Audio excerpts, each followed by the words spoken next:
I instruct host to start recording of this meeting and open the meeting to the public.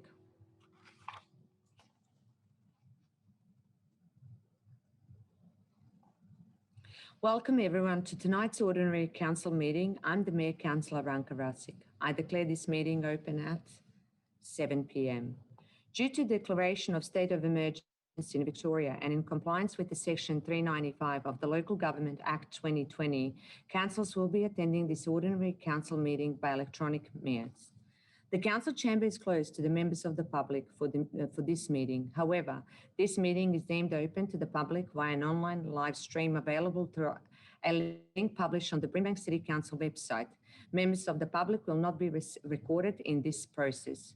Before we get started, I would like to welcome Mr. Warren Roberts, Council's Chief Executive Officer, to his first meeting at the Brimbank City Council. Councillors, please stand for acknowledgement of country.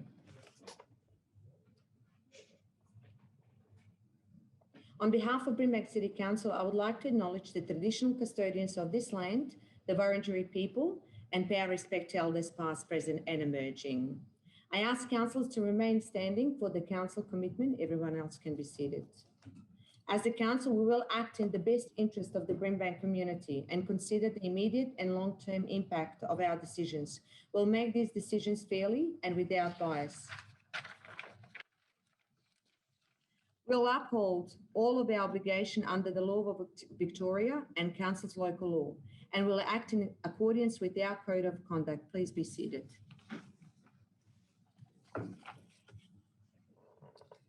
Going to go to apologies. There is one apology, which is Sarah Branton, Councillor Sarah Branton. Councillors, are there any declarations of conflict of interest for tonight? No. No? Thank you.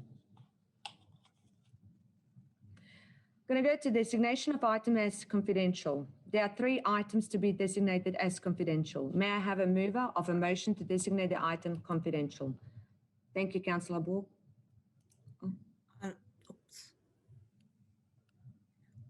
I'll move the motion as per business papers, Madam Mayor.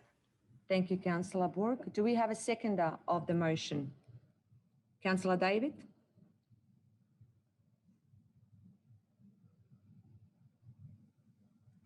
Second the motion, Madam Mayor. Thank you. Councillor Borg, would you like to speak to this motion? No, thank you, Madam Mayor. Thank you. Councillor David, would you like to speak to this motion? No, Madam Mayor. Would anyone else like to speak to this motion, councillors? I'll put this motion to the vote. All in favour, please raise your hands. I declare this motion carried. Thank you.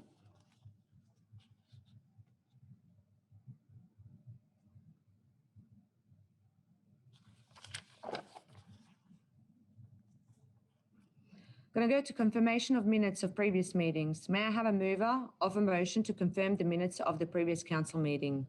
Thank you, Councillor Papalia. You can move the motion as per the business papers. Thank you. Do I have a seconder? Councillor Jasmine Nguyen. Yep, I second the motion. Councillor Papalia, would you like to speak to this motion? No, thank you, Madam Mayor. Councillor Jasmine Nguyen, would you like to speak to this motion? No, thank you, Madam Mayor. Would anyone else like to speak to this motion, councillors? I put this motion to vote. All in favour, please raise your hands. I declare this motion carried. We're going to go to condolences. There are 2 items of condolences. Item 7.1, passing of Dorothy Costa. May I have a mover of a motion of condolences? I'd like to move the motion, Madam Mayor. Thank you, Councillor David. Do I have a seconder? Thank you, Councillor Takos. Councillor David, would you like to speak to this motion? Thank you, Madam Mayor. Yes, it was with sorry to hear the passing of Councillor, former Mayor of the City, Councillor Dorothy Costa, Madam Mayor. Last Monday, we had a funeral at the over Newcastle, where a lot of people, a lot of dignitaries, former CEO, former councillors and parliamentarians, and I was very glad to see a lot of staff members attending the funeral. I have been knowing the former mayor, Councillor Dorothy Costa, since 90. Well, I knew her before as a mayor of the former city of Kilo, but I got to know her well, and it was a great colleague of ours for a number of years as the two councils merged from Kilo to Sunshine to now the Brimbank City Council. She was a fantastic person, a very good team leader, extremely good team leader, sharing and understanding each other. And he was one of those persons that he stood to listen and understand you before he actually ran away. She made a lot of friends. She was lucky as a mayor at the time where we had the Brax government having the cabinet coming at Sunshine at the former Civic Centre. That was a fantastic type of happening at that time, and it would be forgotten for those councillors that were at the time. And as I said, it happens at a time where the COVID, it's still around us. Otherwise, the whole town of Kilo would have been there. But the council itself was chock-a-block with friends, and as I said again, the staff members that they came along, that really gave me an emotion, because she was very good with staff members. And years gone by, as councillors, we wish to speak to the lowest member of council, role staff member. As we know now, our code of conduct is not the same. We can only speak to our CEO, the directors, and so on. So look, to me, I hope to God it helps Dorothy rest in peace now, because she did suffer for a while the last few months and so. Madam Mayor, believe that a letter be sent to former Councillor Costa, to his family, to her family, by the mayor, to make sure that they understand that Wall is thinking of her, they'll be thinking of her forever and ever. Thank you, Madam Mayor. Thank you, Councillor David. Councillor Tarkus, would you like to speak to this motion? Thank you, Madam Mayor. Yes, I'd like to read a tribute to Dorothy Costa on behalf of Susan Jennison, OAM, written as President of the Kilo Historical Society and former President of the Kilo Residents and Ratepayers Association. Dorothy Costa had been Mayor for both City of Kilo and Brimbank City Council. She resigned in 2008 after representing Kilo residents for 16 years. Dorothy, and I feel privileged to call her by her first name, as we had worked together on so many local community events. Councillor Dorothy would always be interested in what was going on about her, as well as what was happening in the larger community. She had never shunned her responsibility to work for her local government area. Heritage issues such as Arundel Road Bridge, Iron Bridge, Over Newton Gatehouse, prefabricated police hut, Harrick's Cottage were some of the projects she took part in, whatever way she could, to engage public interest and offer to seek government funds. Ratepayers and residents issues such as noise abatement, local business, power lines going underground along the Calder Freeway in one area was another part of the significant work projects she took part in. Dorothy Costa was a person who dedicated to her family and to her community. She will be forever missed in the Kilo region. Sincerely, Susan Jennison. I too wish to read just a few words out.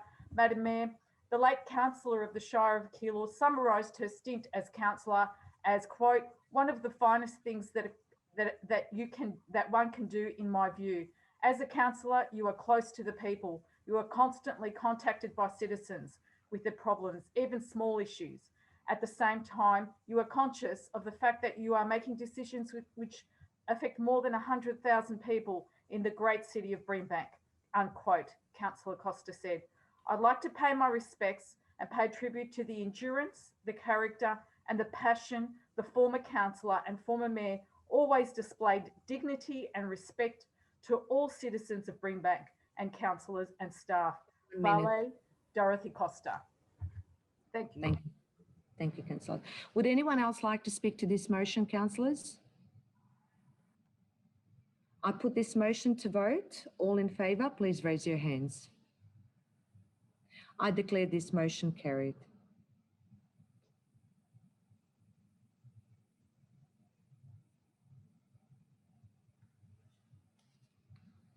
Going to go to 7.2, passing of Henry Mackes, OAM. May I have a mover for this motion, please? Thank you, Councillor Borg. I'll move the motion that council notes the passing of Mr. Henry Mokes, OAM, and extends condolences to his family. Thank you. Do I have a seconder to this motion? Yes, Councillor Lancashire.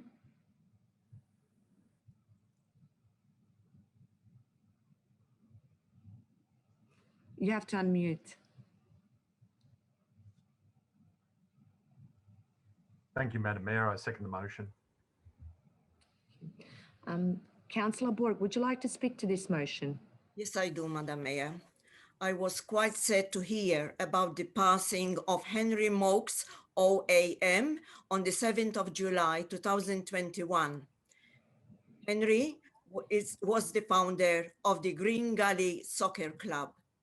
In 1956, Henry migrated from Floriana, Malta, to the western suburbs of Victoria, with the dream of establishing a soccer club. It was the definition of humble beginnings, sewing their own uniforms, training and playing in a vacant paddock in St. Albans, as well as holding team and community meetings from his own garage. Now, Green Gully stands with 66 years of proud history, success, and lasting relationships, and it is thanks to the dreams of this wonderful man. His lasting impact contributing to Henry being endowed with the Order of Australia Medal, which he embraced wholeheartedly and stood as one of his proudest achievements. I would like to pass on my condolences to his wife Annie and his 4 daughters, Henrietta, Margaret, Sandra, and Suzanne. Rest in peace. Thank you, Councillor Borg. Councillor Lancashire, would you like to speak to this motion? Yes, thank you, Madam Mayor. And I'm probably going to repeat a couple of things that Councillor Borg has said, but I too have some notes to go through. And Henry Motes, I understand that he was known as Harry to his friends, and the foundation of the Green Gully Soccer Club started as the Ajax Soccer Club. So, and then changed its names later. As mentioned earlier, he arrived in Australia from Floriana in Malta, and Harry gathered a group of young boys to play football in a vacant patch of land near his new home in St. Albans. This marked the formation of the Ajax Soccer Club, named after Floriana Ajax, his hometown in Malta. And I think I recall comments about the quality of the grounds in those days. The boys would have had to have done things like emu bobs to pick up stones across the ground, as they were fairly rough back then. Harry formed the club's first committee, and as mentioned by Councillor Borg, holding those meetings in his garage. By 1956, the under-12 team was registered to play its first season in Victoria. In 1957, he served as president for a single term. Harry was awarded the Order of Australia Medal in 1996 for service to the community as founder of the Green Gully Soccer Club through the St. Albans Ethnic Association and organisations assisting the aged. He also received the Centenary Medal from the federal government in 2001, a prestigious recognition. Got 1 minute. Thank you. Saved for people who had made a significant contribution to Australian society or government. I have spoken to people at the Green Gully Soccer Club who certainly miss his involvement, and I would like to pass on condolences to his family and friends. I think he was a very valuable member of our community. Thank you very much, Madam Mayor. Thank you, Councillor Lancashire. Would anyone else, councillors, like to speak to this motion? Yes, Councillor David. Thank you, Madam Mayor. Yes, I would.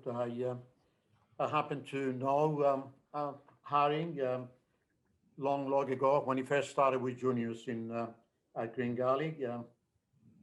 And it would be known as the father of Green Gully, by the way. A great club, Green Gully Soccer Club. He first started with Associate Juniors and later on as registered association with seniors. My early days in the late 60s and 70s, Madam Mayor, visiting the muddy ground on top of the former tip. That's what it was, right underneath. Clubs coming along to play game for the day, wearing white shirts. They finish up with brown at the very end, or black. It was all muddy at that time. But today, the whole thing has changed. The complex of Green Gully, as we all know, it's a facility at its very best. A number of different clubs in association using the Green Gully sporting facilities. And it's, to me, I say thank you again to that man called Henry Mox, together with, of course, Louis Stafacci, and together with Joe Azubari. Those three people are the ones that put together the club, and they stay with the club all the way through until those three people passed away at the same time, the last couple of years on least, one after the other. And it's a great story to tell for Green Gully. Unbelievable man, a quite friendly person, and I knew his wife Mary as well, and condolences to the family and friends and the sporting world of Green Gully. Thank you, Madam Mayor. Thank you, Councillor David. Anyone else, councillors, would like to speak to this motion? If not, I'll put this motion to vote. All in favour, please raise your hands. I declare this motion carried. I'm going to go to item 8, which is congratulations. There are no items of congratulations for tonight. We're going to go to item number 9, which is public question time. Mr. Sakari, I understand that we have received questions from members of the public. We have, Madam Mayor. The first question is from Tom Newen in relation to the Sunshine landfill fires. This question is disallowed under Division 8, Section 57 of the Brimbank Governance Rule 2020 on the grounds that it relates to matter outside the duties, functions and powers of council, and is aimed at embarrassing a councillor or a member of council staff. It will not be read out or responded to. Thank you. The second question, Madam Mayor, is from Moira Deeming, who has not provided an address. Under Brimbank's governance rules 57.5.1, questioners must list their name and address. As the question from Ms. Deeming did not contain their address, it will not be read out or responded to. The third question is from Mr. Carnation, who asks, can you please clarify how much money was directly spent on Fix the Calder campaign in comparison to the money spent on the Stony Creek campaign in the previous term? Thank you for your question, Mr. Carnation. Councillors, direct costs to date are approximately $16,500 on the Fix the Calder campaign and approximately $11,500 on the Stony Creek campaign. Money well spent. Both campaigns have been very successful in achieving their aims. The second question from Mr. Carnation is, what outcomes did the Fix the Calder campaign achieve for Brimbank residents compared to what the Stony Creek campaign achieved? Fundamentally very different in their goals. Both can be considered very successful council campaigns, enjoying strong community support and achieving significant success and progress. Due to council's advocacy, work recommended on Stony Creek after being held due to a funding shortfall related to discovery of buried asbestos. Council's Fix the Calder campaign has so far resulted in 100 million being unlocked for stage 1 planning required for major capital works. The 100 million investment in the Calder is likely to lead to massive additional investment in forward budget years, and the Fix the Calder campaign will continue to push for those essential works. The first of two questions from Jenny Issa. Do people who live in growth zones have any say to what happens in their street? And if they don't, and council's approach is it's happening everywhere, which it is not. Could council please explain this inequality as opposed to those that don't live in this type of zoning, where residents who live in growth zones are also subjected to the impacts of their natural environment affecting people's mental and physical well-being? All Brimbank residents are covered by the Planning and Environment Act 1987 and the Brimbank Planning Scheme, which sets out the notification provisions for planning applications. When a planning permit is required within the residential growth zone, the application is advertised in accordance with these provisions. Before making a decision on application, council must take into account any objections received. The assessment of an application must be based on the policies and decision guidelines within the planning scheme and the Act. Some of those are standard across Victoria, but some of them are specific to Brimbank. A detailed assessment is prepared that ensures the only object received is considered. Appeal rights apply to application if any applicant or objector wish to have council's decision on application reviewed.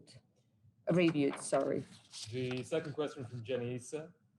Council looks like it will be doing their housing strategy again, as it recently advertised for an external consulting firm to conduct the consultation.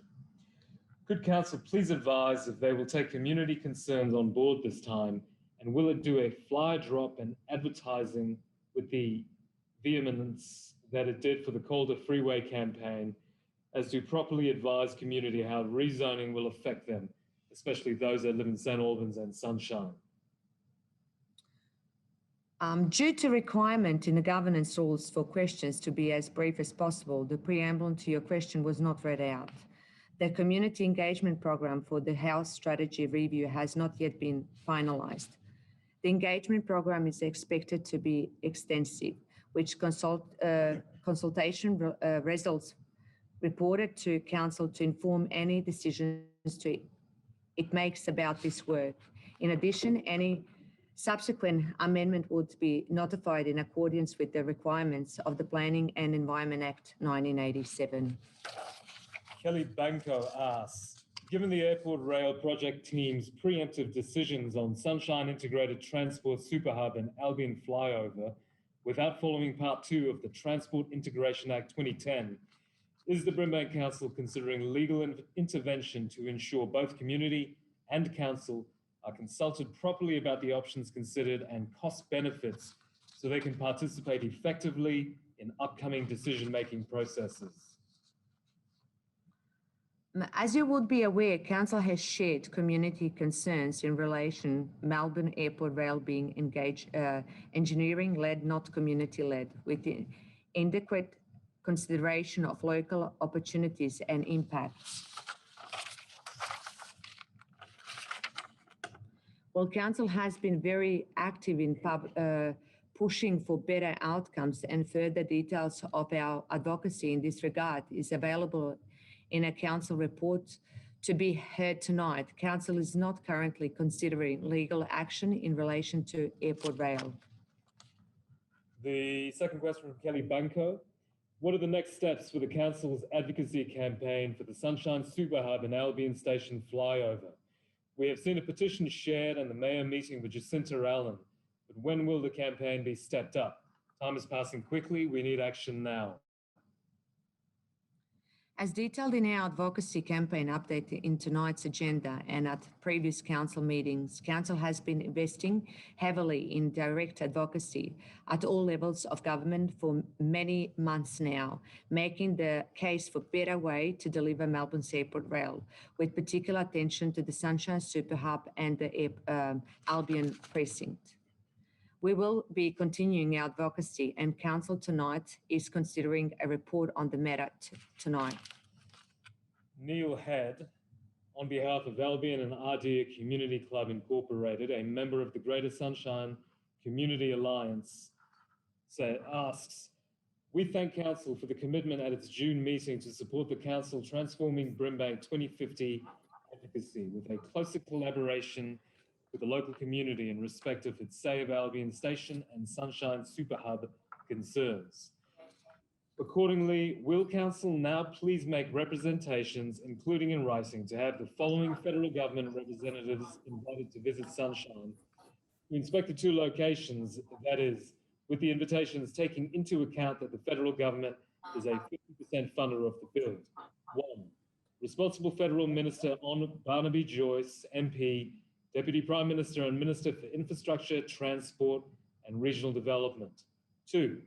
Supporting Responsible Federal Minister on Paul Fletcher, Minister for Communications, Urban Infrastructure, Cities and the Arts. 3. Senator for Victoria, Senator the Hon. Sarah Henderson, Senator with an overview of the Fraser electorate. 4. Senator for Victoria, Senator the Hon. Jan Hume, Minister for Superannuation, Financial Services and the Digital Economy, and the Minister for Women's Economic Security. Thank you for your question, Neil, and thank you for the ongoing work and support of the AACC in pushing for better community outcomes, leveraging the Melbourne Airport Rail project. Due to the requirement in the governance rules for questions to be as brief as possible, the preamble to your question was not read out.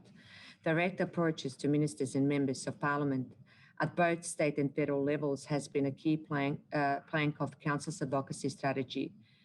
And I personally have spoken to both Senator Hume and Senator Henderson in relation to our concerns regarding the project. In fact, I have met twice with Senator Henderson, most recently in Canberra just last month.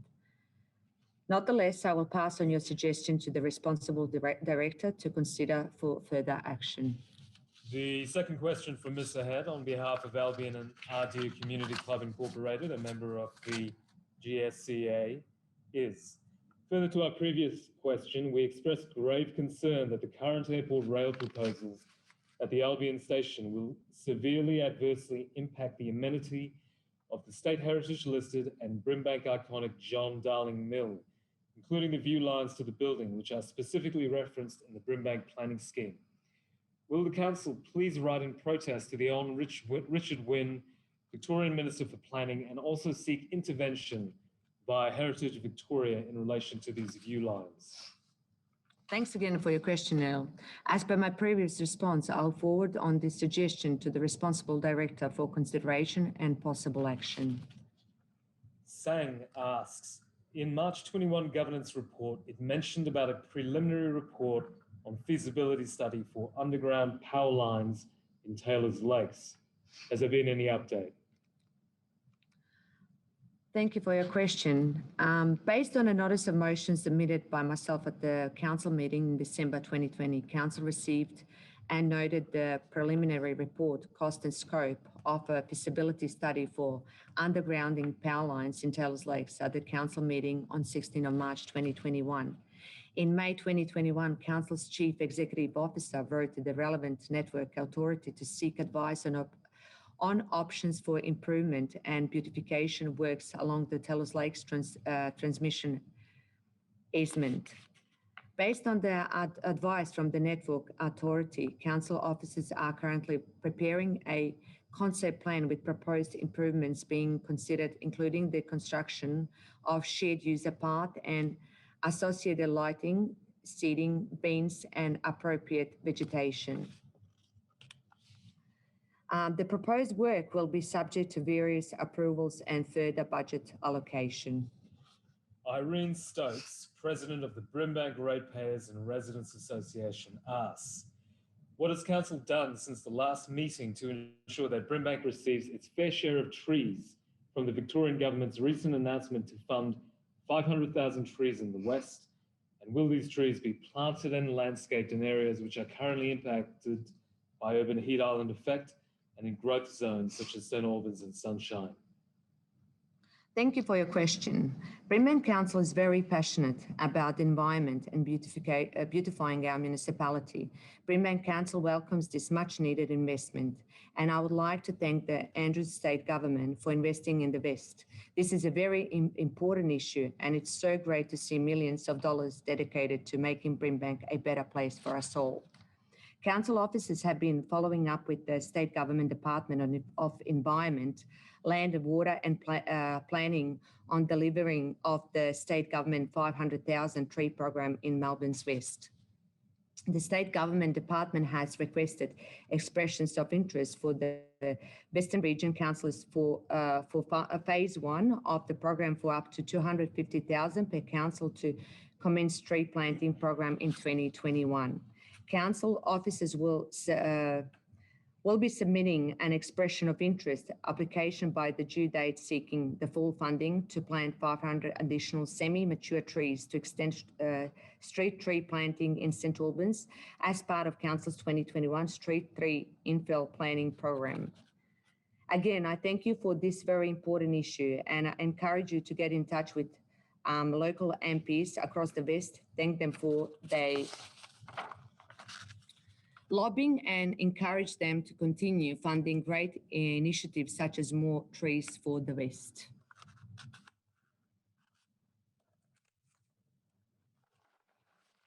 Councillors, we will need to extend question time tonight to respond to all of the eligible questions submitted by the public. May I have a mover? Thank you, Councillor Takos. I move for an extension. Do I have a seconder? Thank you, Councillor Liu. Hang on, Madam Mayor, I'm picking that. Is there any questions or comments from councillors? Can I put this motion to vote? All in favour, please raise your hands. I declare this motion carried. So we can move on.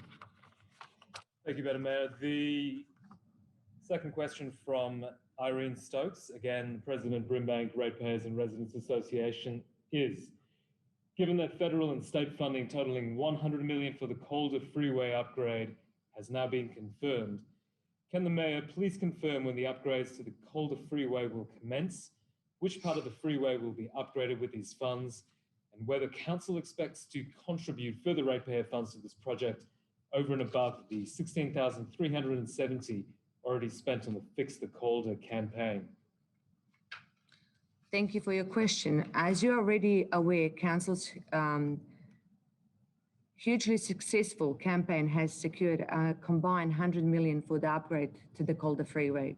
Council officers are following up with the State Government Department of Transport. However, not formal advice or detail has yet been received as to how the $100 million in funding will be expended.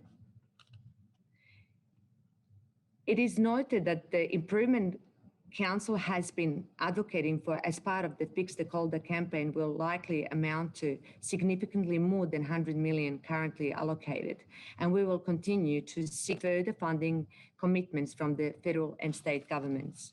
Funding for additional Council advocacy to secure further state and federal outcomes will be made with Council's adopted budget.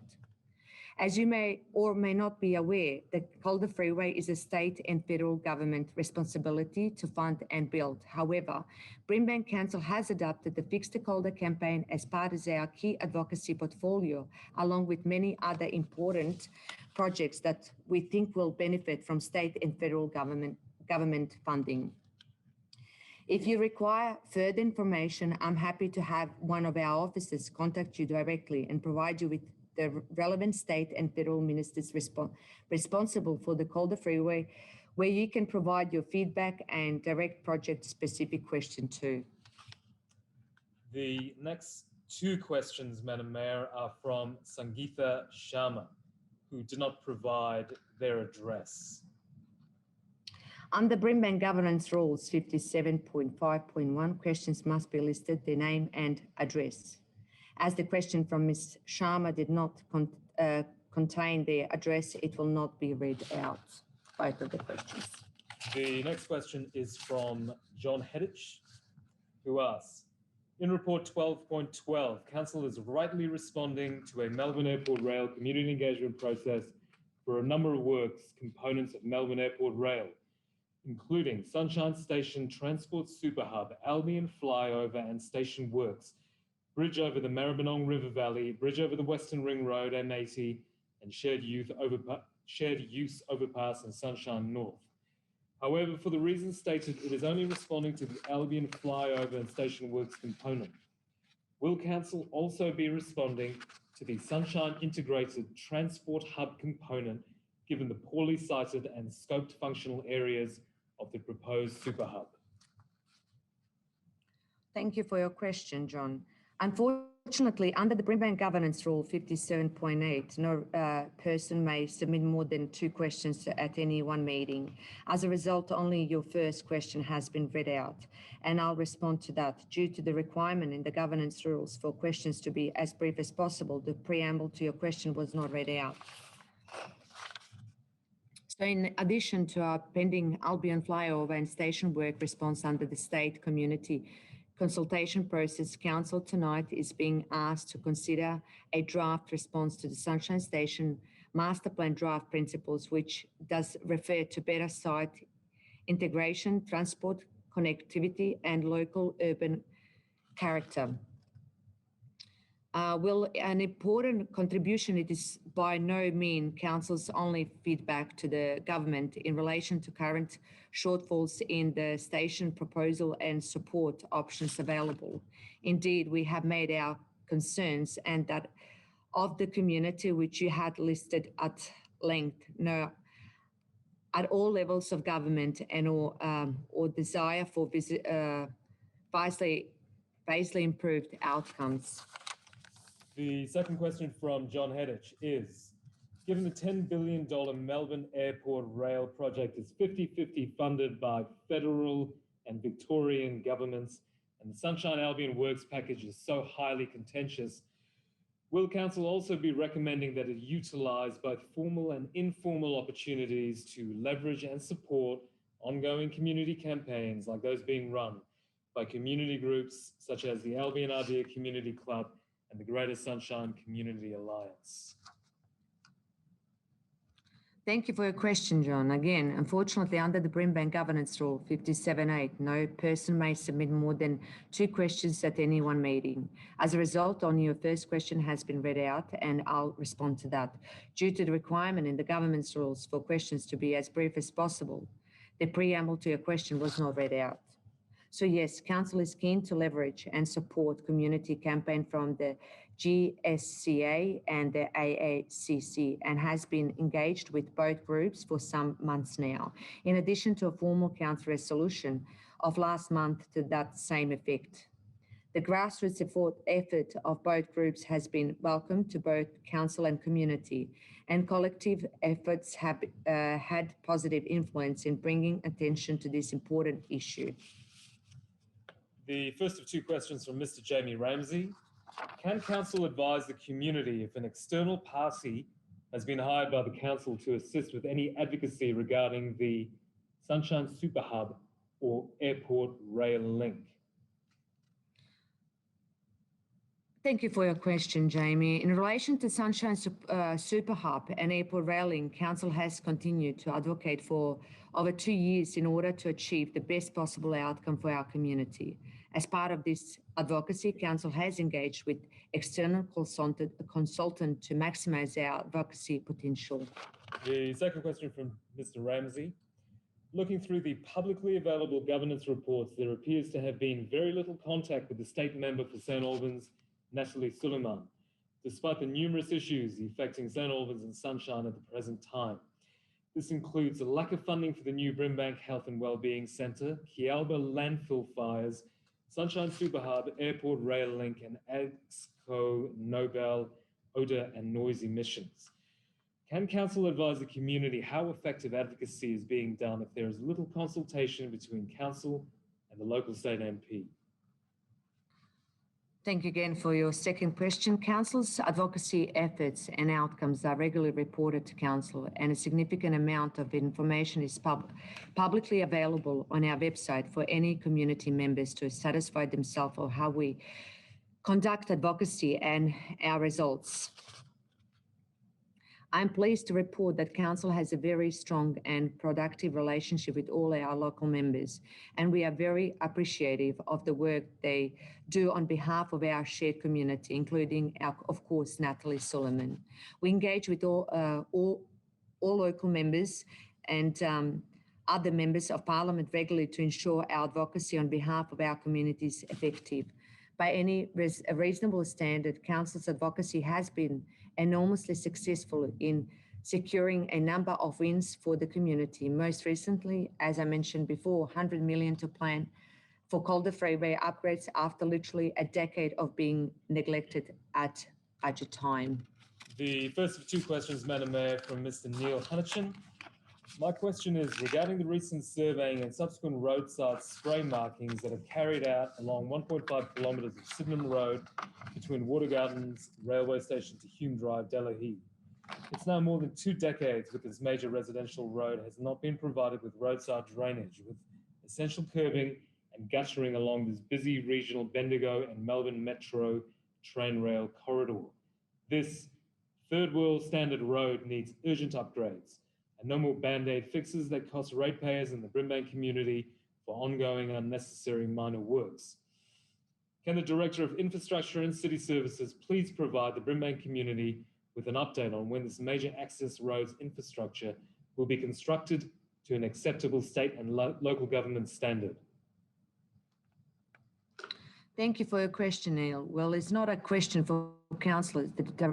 The Director of Infrastructure and City Service has provided me with an update. Based on notice of motion submitted by myself at the Council meeting in December 2020, Council reserved and noted an update on Sydenham Road, Sydenham, at the Council meeting on 16 February 2021. Council officers are continued to work with the State Government Department of Transport on proposal of formalise the eastern side of Sydenham Road with the provision of parking, a shared user path and curb and channel. Plans for those proposed works have been prepared and funding and approvals are currently being sought. The approvals required include those from the railway owned operator at the proposal works encroach onto railway land, subject to Department of Transport and Rail Authorities approvals and funding. Council officers would engage contractors to undertake the works as soon as possible. The second question from Neil Hunnichen, Madam Mayor, is Sydenham Road between the Water Garden Station to Hume Drive, Delahee, has no cyclist road markings on either side of this busy road, making cycling an unacceptable risk at narrow bridge crossings such as Kings Road Overpass and Station Car Park. Can we also please have an update from the Director of Infrastructure and City Services on when the proposed shared user path from Water Garden Station onto Sunshine that was listed as a key priority in the Brimbank Council's 2016 cycling and walking strategy will be constructed, and which side of the railway line is it planned to connect? Thank you for your question. Well, it's not a question for Council. The Director of Infrastructure and City Service has provided me with an update. Based on notice of motion submitted by myself at the Council meeting in December 2020, Council received and noted an update on Sydenham Road, Sydenham, at the Council meeting on 16th of February 2021. Council cycling and walking strategy highlights the importance of shared user path from Water Garden Station to Sunshine, and Council has been progressively implementing the development of this shared user path over many years. To date, Council has created a shared user path from Sunshine to Margrave Street in St Albans, nothing the section from the St Albans Road Bridge near Gilmore Road to the Western Ring Road is due for upgrade this financial year. Council will seek to extend the shared user path from Margrave Street to Rafter Drive as part of any possible development of the private land at this location, and then ultimately extend the shared user path over the Taylors Road to connect the Sydenham Road. Once this occurred, the Sydenham Road will be formalised as either on-road lane or off-road shared user path for cyclists. The first of two questions from Despina Havelas. What percentage of youth are engaged or connected to Brimbank Youth Services, and of those, what percentage have a disability? Thanks for your question. Council's Youth Services is currently connecting with an estimate 16% of young people aged between 10 to 24 years living in Brimbank. The opportunities for engagement are provided through the Resilient Youth Service, social media, and online community programs. It is difficult to accurately measure the participation rate of specific groups, as this is not always disclosed by young people. The second of the two questions from Despina Havelas. With the impacts of COVID and many lockdowns, what and how are Brimbank Youth Services reaching out to our local youth? Thank you for this question. Council's Youth Services has been actively supporting young people during the COVID restrictions. Council conducted the Resilient Youth Service, which targeted primary and secondary students to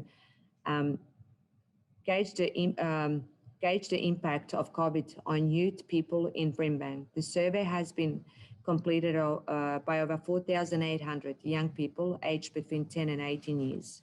Youth Services is currently working with individual schools to assist in developing support services designed to meet the needs of specific cohorts of young people impacted by COVID-19. In addition, Council's Youth Services continue to provide direct face-to-face and online support programs and is working closely with key services to improve service responses for young people.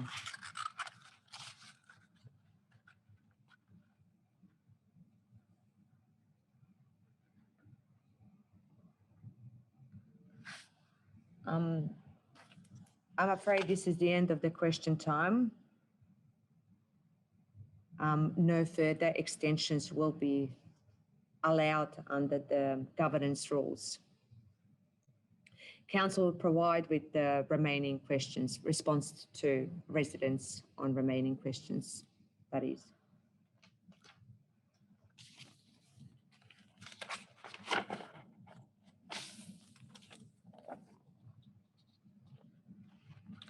Going to go to item 10, which is petitions. There are no petitions to be received. So we're going to go to item 11, minutes reports of delegated committees. There are no minutes or reports of delegated committees. Now we're going to go to item 12, which is officers' reports. There are 15 officers' reports for consideration by Council tonight. We're going to go to 12.1, planning activity update on delegate decisions. Mr. Kelvin Walsh, thank you. Thank you, Madam Mayor. The purpose of this report is to present to Council the status of planning permit applications and trends in planning approvals in Brimbank and decisions made under delegated authority in June 2021 regarding planning applications and other planning matters. Officers recommend that Council notes the planning activity update and delegate decisions June 2021 report and those decisions as detailed at attachment 1 to this report. Thank you, Madam Mayor. Thank you. Councillors, are there any questions for the Director? Any questions or clarification? No? Can I have a move of this motion? Thank you, Councillor Lancashire. Thank you, Madam Mayor. I move the officer's recommendation. Thank you. Is there a seconder to this motion? Yes, Councillor Nguyen. I second this motion. Councillors, would anyone like to speak to this motion? Yes, Councillor Lancashire. Thank you, Madam Mayor. Just to make some comments about what's coming up in this report, and I do note that the applications received from last year of June to this year have gone from 76 to 87, so that's good to see. More importantly, the cost of development for new applications has gone from 29 million to 36 million over the year from June 2020 to June 2021. That, of course, is always good to see because that represents not just a sign of development in the municipality, jobs and apprenticeships, but it shows confidence in the municipality. I would certainly like to make reference to, also in the report, there's reference to 6 planning appeals, which is a fair number.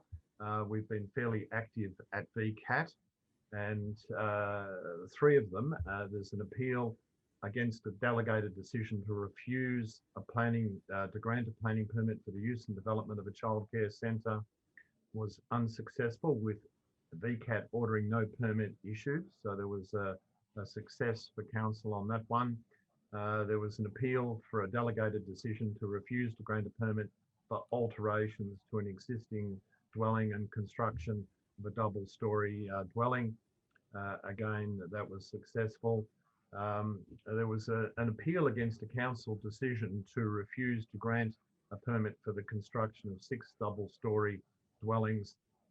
This appeal was successful, with VCAT ordering that a permit be issued. So there's some mixed results there for council, but it's certainly a very busy time for our staff.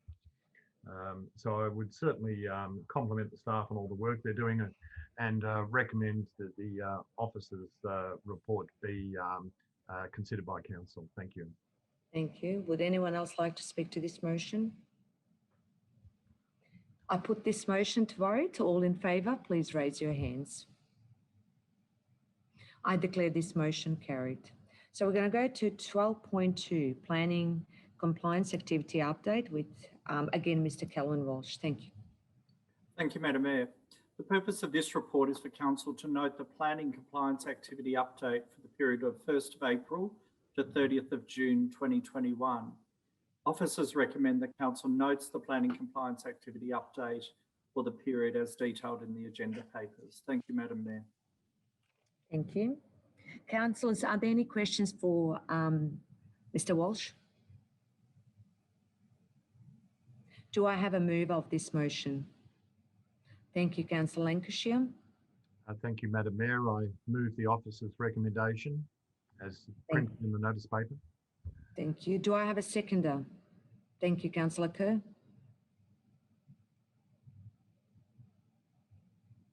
Move the motion as per the business papers. Thank you.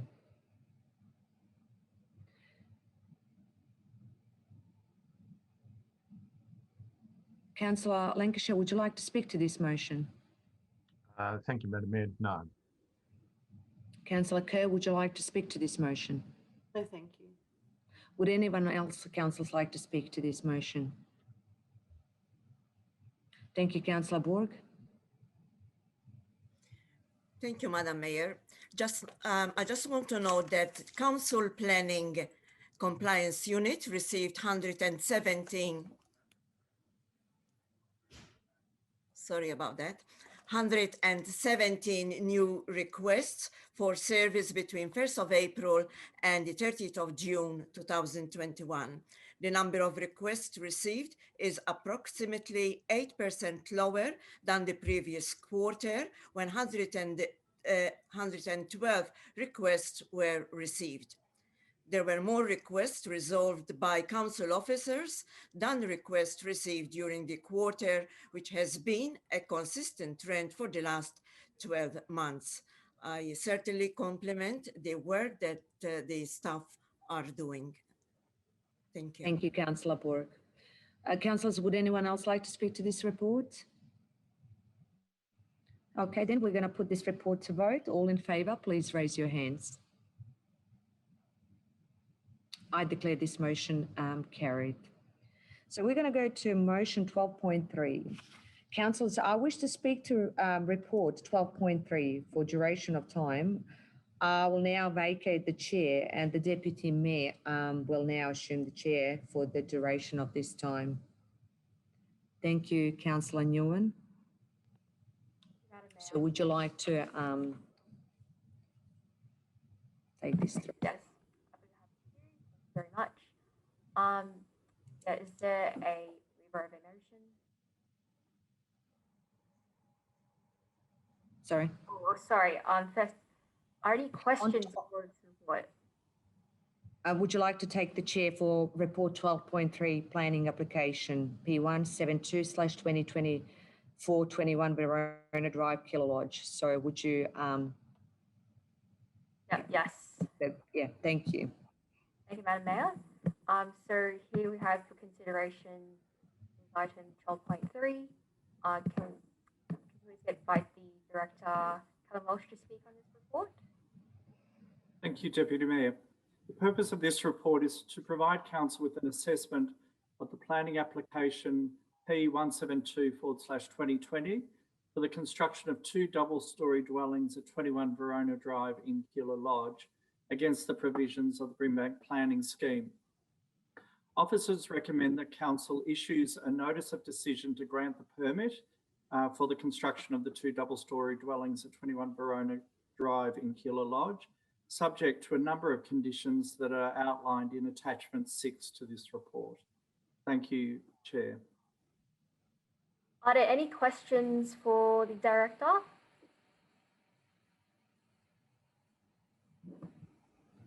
There's not. Is there a mover of a motion for this item? Yes, Councillor Lancashire. Thank you, Acting Mayor. I'd like to move the officer's recommendation as noted in the report. Thank you. Councillor Lancashire. Is there a seconder for the motion?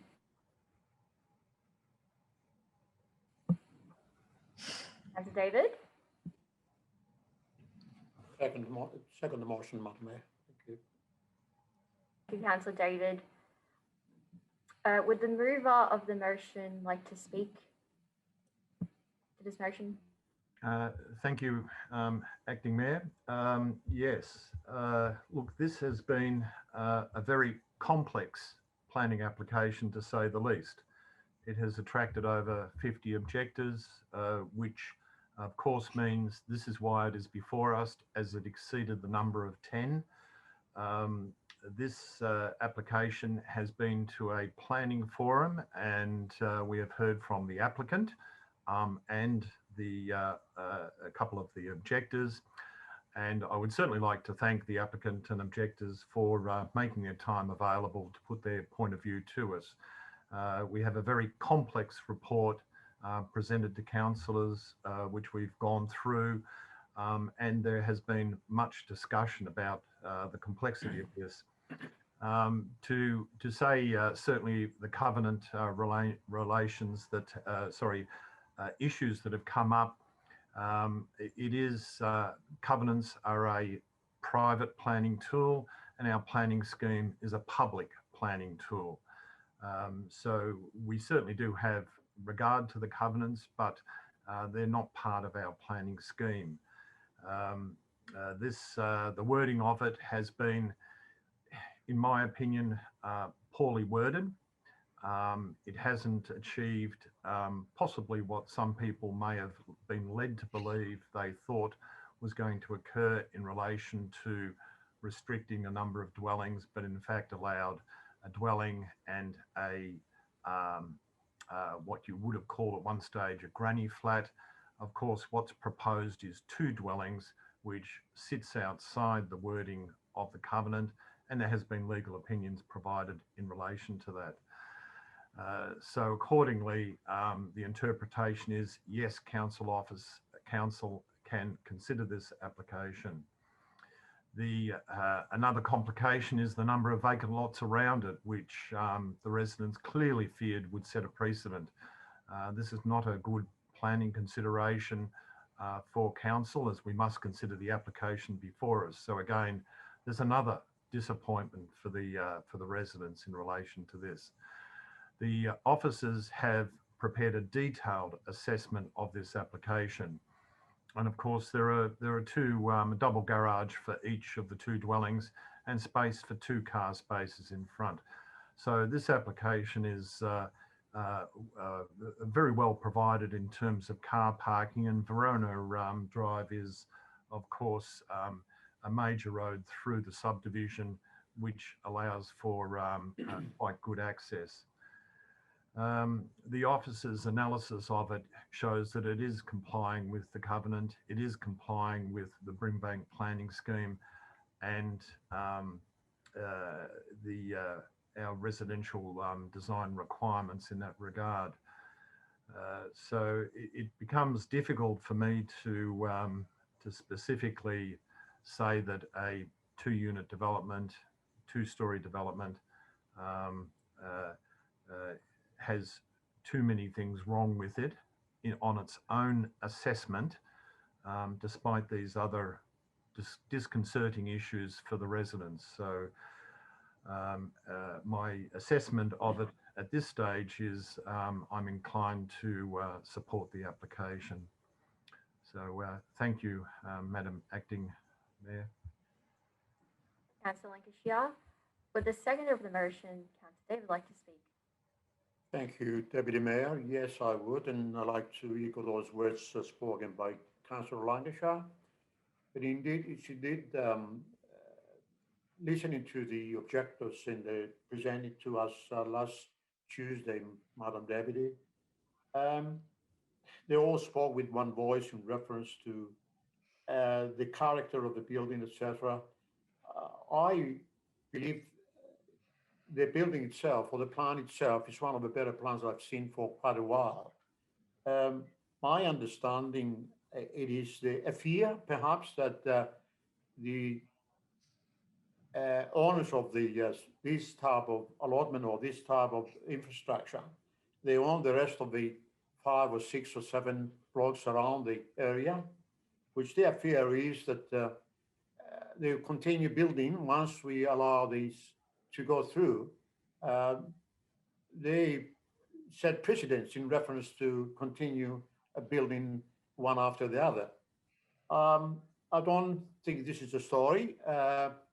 We as council, looking at the council's, the officer's report, it meets every part of building any development. So I believe I'd be supporting the officer's report, Madam Deputy. Thank you. David, would anyone else like to speak to this motion? I would like to speak against it. Okay, yes, Councillor Rice, you may speak. Thank you, Deputy Mayor. I would like to highlight some really important issues surrounding this development. I have listened to local residents' concerns and understand that their objection to this specific development. Residents have told me that their construction of multiple dwelling in this particular street would change the neighbourhood character and would not be consistent with the surrounding streetscape. They have also raised issue of our on-street parking and the pressure of building multiple dwelling will place on local amenities in this specific area. They have raised with me their serious concern of the loss of character the area would suffer as a result of allowing this development to proceed. Their homes are surrounded with wide blocks and have maintained that type of neighbourhood character for a very long time. Some residents have also told me that their families purchased a block in this specific area decades ago with specific intention of being away from multiple dwelling developments. Planning and development is a very important issue, especially to local residents. That is why it is important that we as a councillors take into consideration all potential issues and concerns and look at the applications very carefully and consider the potential impacts. In saying that, after careful consideration of objection received in relation to this specific development, I have decided to vote against this proposal. Thank you. Councillor Rice, Councillor Kerr, would you like to speak to this motion? You're on mute. No, thank you. I would also like to speak on this against this motion. Fundamentally, I support the integrity of Keilor Lodge. I've taken into consideration the concerns of ratepayers and the local community. I therefore cannot support this development or precedent that will affect this suburb's unique charm. The suburb is lined with lovely family homes and manicured gardens. It would be a huge tragedy to open up the floodgates to this type of development, this lovely family-friendly and aesthetically beautiful estate. Lots of these families have been in this estate for many, many years. I remember growing up, you know, in the mid-80s in the area, and it would be a huge tragedy to see Keilor Lodge transformed and to be overdeveloped. So I urge my fellow councillors to really take that into consideration. Thank you. Is there another person who would like to speak? Yes, Councillor Parker. Thank you. I would also like to speak against this planning application. The factors I've taken into consideration is that it could set a precedent where we do a subdivision and then down the track it will be challenged. And my concerns are, as outlined by the previous two speakers, increase in traffic. It's out of character. The overflow will affect the inadequate infrastructure there, because by its name, Keilor Lodge, it's a lodge. It is people bought into an area, they bought into a concept, they paid an extra price, a premium to live in an area where it is part of, it's got a park, it hasn't got the adequate parking to support if this was to promote more subdivisions down the track. So the pressure on the existing infrastructure, it's not designed to deal with safety for the clinic that's there, and also the special needs accommodation that's also in the street is on top of my list as a consideration. So on that basis, I will be voting against this application. Thank you. Thank you, Councillor Tarkos. Is there another person who would like to speak to this motion? Councillor Palia. Thank you, Madam Acting Mayor. I also would like to speak against this motion. I'm also concerned, similar to my fellow councillors, about the impacts to the neighbourhood and the aesthetics of this particular area. I also see that the intent of the covenant here, it appears to clearly be around two dwellings, which is what is being done here. Having heard from the objectors, I do think this is risk of setting a precedent, and I also don't support the motion. Thank you. Thank you, Councillor Papalia. Is there another person who would like to speak to this motion? If not, Councillor Lancashire, as the mover, you have a right of reply, if you wish. Thank you, Acting Mayor. Yes, look, this is not an intensive residential area in terms of the zoning, of course. Understanding from the report, the zone sets a maximum of 2 dwellings and 2 stories. So it is fitting within the zone, but the concern over the precedent on adjoining lots is not an issue for this application, of course. So it is complying with the intent of the planning scheme, and I think that's probably about all I can really say about it. Thank you. Thank you, Councillor Lancashire. Okay, so it looks like we'll cast a vote. All those in favour of the officer's recommendation, please put up your hand.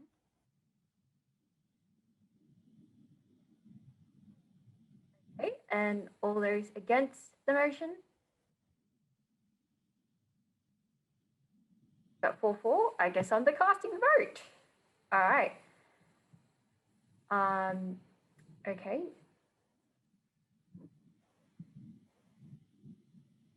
Wait, please give me a second.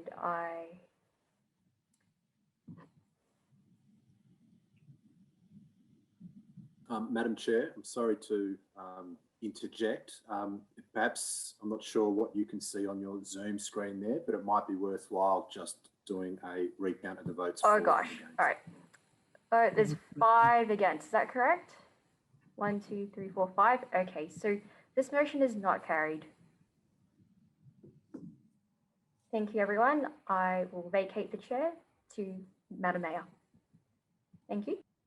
Thank you, Acting Mayor. We're going to go to 12.4, planning application P612 2019 for 24 Assembly Drive, Tullamarine. Mr. Kelvin Walsh. Thank you, Madam Mayor. The purpose of this report is to provide Council with an assessment of amended planning application, permit application P612 for the use and development of the land for industry, that is manufacture of milk products, and reduction to the standard car parking requirements at 24 Assembly Drive in Tullamarine. Officers recommend that Council advises VCAT, the applicant and all other parties to the application. It supports the amended proposal for the use and development of the land for industry and the reduction in standard car parking requirements at the site, subject to a range of conditions that are detailed in attachment 6 to this report. Thank you, Madam Mayor. Thank you, Mr. Walsh.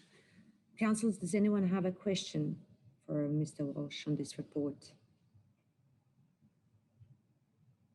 Do I have a mover of this report? Thank you, Councillor Lancashire. Do I have a second? Oh, sorry, yes. Thank you, Madam Mayor. Yes, I would like to move the officer's recommendation for the report. Thank you. Do I have a seconder? Councillor Tarkos?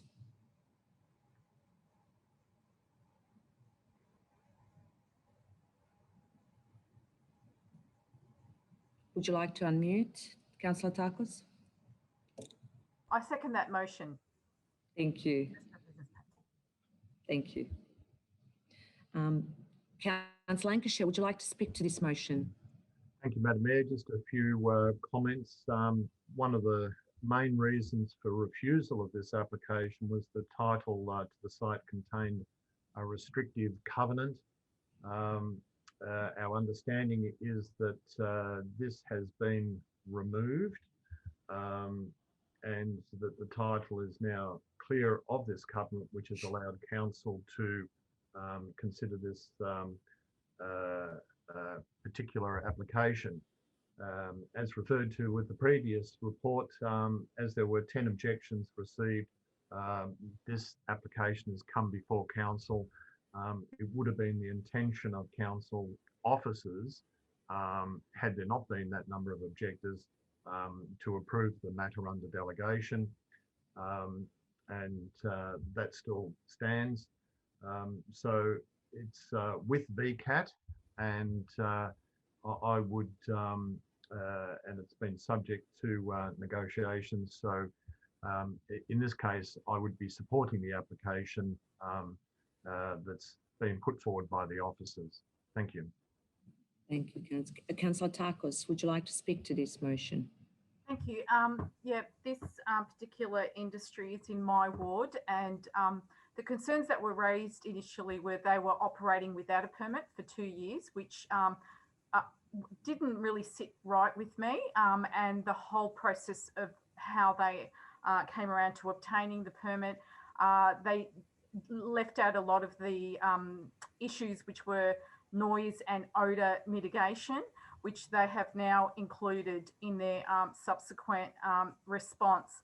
I just wanted to note that the objections come from one place, and that is the next door industry. This area is a commercial precinct where we have breweries, we have all kinds of things, and it creates jobs as well. So I took all of that into consideration in my decisioning, but I also want to note that the odour that they have set up what's called a scrubber inside to help mitigate that odour, which is coming out of the Parmesan room, which is quite strong, to help combat that. So they are taking those measures, but I still want to keep a lookout to make sure that that is actually working, because we have to be mindful that when odours do impact other people, that we have tight controls over that as well. So I do support the officer's recommendation in this case. Thank you. Thank you. Councillors, would anyone else like to speak to this motion or to this report? No? I put this motion to vote. All in favour, please raise your hands. I declare this motion carried. I'm going to go to 12.5, application P524/2020 to amend a section 173 agreement for 399 Melton Highway, Tellers Lakes, with again Mr. Callum Walsh. Thank you. Thank you again, Madam Mayor. The purpose of this report is for Council to consider an assessment of the application to amend the Section 173 agreement registered on title at 399 Melton Highway against the provisions of the Planning and Environment Act. Officers recommend that Council determines to amend the Section 173 agreement registered on the title of the land as previously described to facilitate a two-lot subdivision, and the means of amending that 173 agreement is detailed in the agenda papers and in the report. Thank you, Madam Mayor. Thank you, Mr. Walsh. Councillors, are there any questions for Mr. Walsh? If not, do I have a mover? Thank you, Councillor Lancashire. Do I have a yep? Thank you, Madam Mayor. Yes, I would like to move the officer's recommendation in the report. Thank you. Do I have a seconder? Yes, Councillor Kerr. Yeah, I second the motion as per the business papers. Thank you. Thank you. Councillor Lancashire, would you like to speak to this motion? Thank you, Madam Mayor. Yes, this matter is probably, in my opinion, procedural in the sense that it is not possible to delegate the issue of an amendment to Section 173 agreement. That is the reason it has come before Council. Now, the agreement covered the whole of the Water Gardens site, which included, of course, the tavern and the land across the road, which is the Harvey Norman site. Now, as we know, the Harvey Norman site has been sold, and the intention is to sell off the tavern, the hotel site, and that hasn't been achieved yet.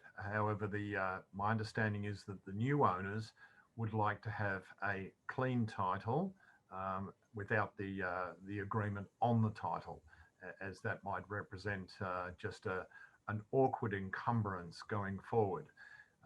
Now, of course, what the officer's report has clearly pointed out to us is that the agreement stays on the remaining of the bulk of the Water Gardens title, and that relates to Council's arrangements, covering Council's arrangements for access to the Council Library building and matters such of this. Now, this is not something that's relevant to the proposed two-lot subdivision and title that the hotel sits on, or relevant to the sale and separate ownership of that land. And of course, it is not relevant to the the Harvey Norman site across the road. And as such, it is quite reasonable to remove this agreement from these two titles, the one that's already sold and the one that's proposed in the two lots. So on that regard, I'm quite happy to, as I don't believe it has any complications for Council and our future ongoing management, I would support and recommend to councillors the officer's recommendation. Thank you. Councillor Kerr, would you like to speak to this motion? No, thank you. Councillors, would anyone else like to speak to this motion?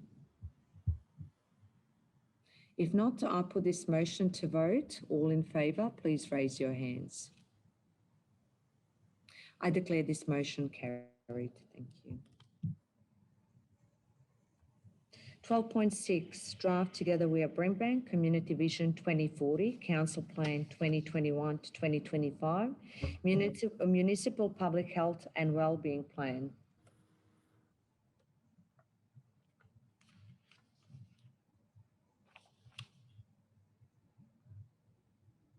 As a newly elected councillor and the mayor, I'm deeply committed to working to make Brimbank a better place for all. This commitment is shared by my fellow councillors. Together, we are Brimbank. Bright together, our community vision, council plan and municipal public health and wellbeing plan.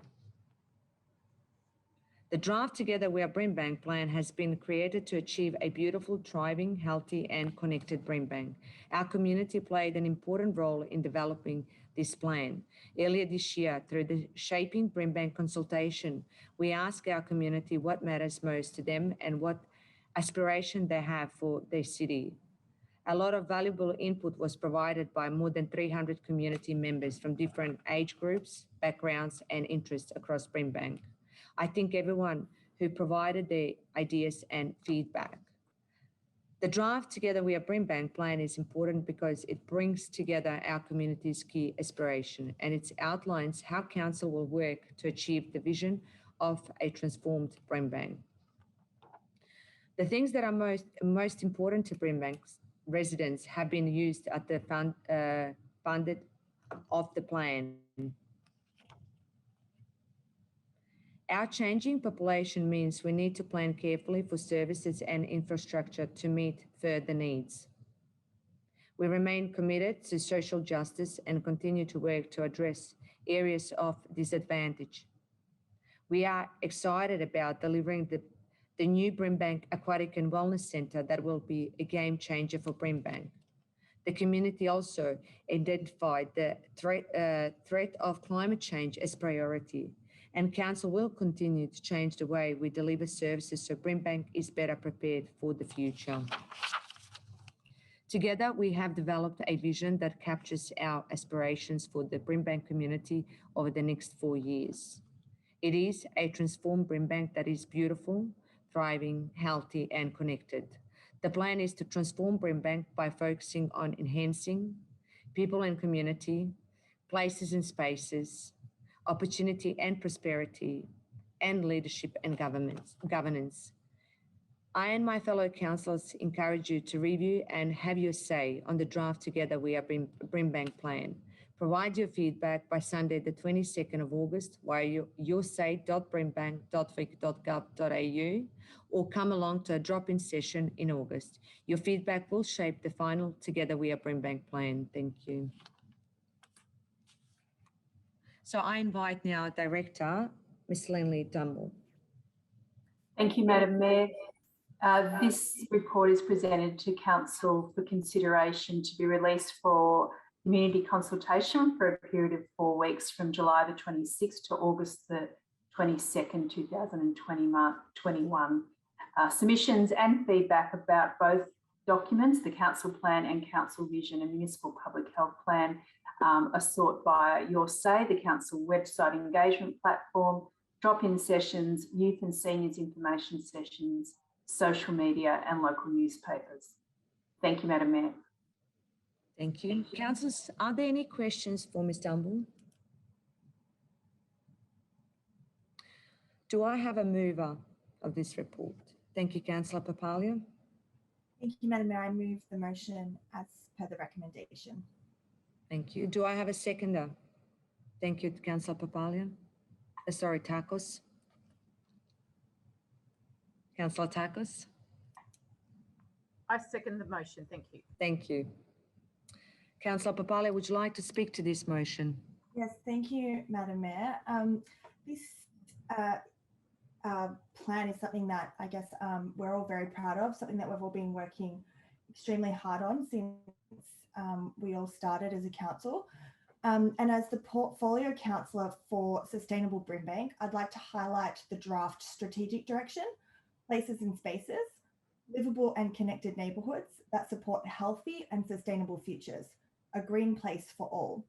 So under this strategic direction, the objective is to protect natural environments for current and future generations, including taking action of climate emergency by working towards a carbon neutral Brimbank, collaborating with the community in addressing climate change and its impacts on health, increasing the extent of condition of natural habitats through restoration and prevention of threats, and investing in a circular economy and improving waste management systems to increase recycling and reduce waste to landfill.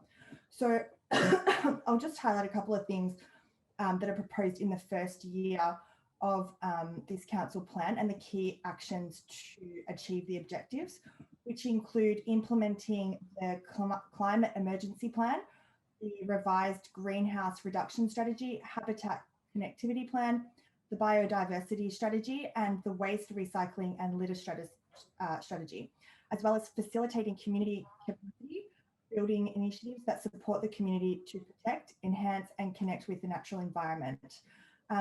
Developing a conservation asset management framework to identify high priority conservation zones and grasslands, as well as developing and implementing compliance initiatives to respond to reported illegal waste dumping. So I commend this report to council. Thank you. Thank you.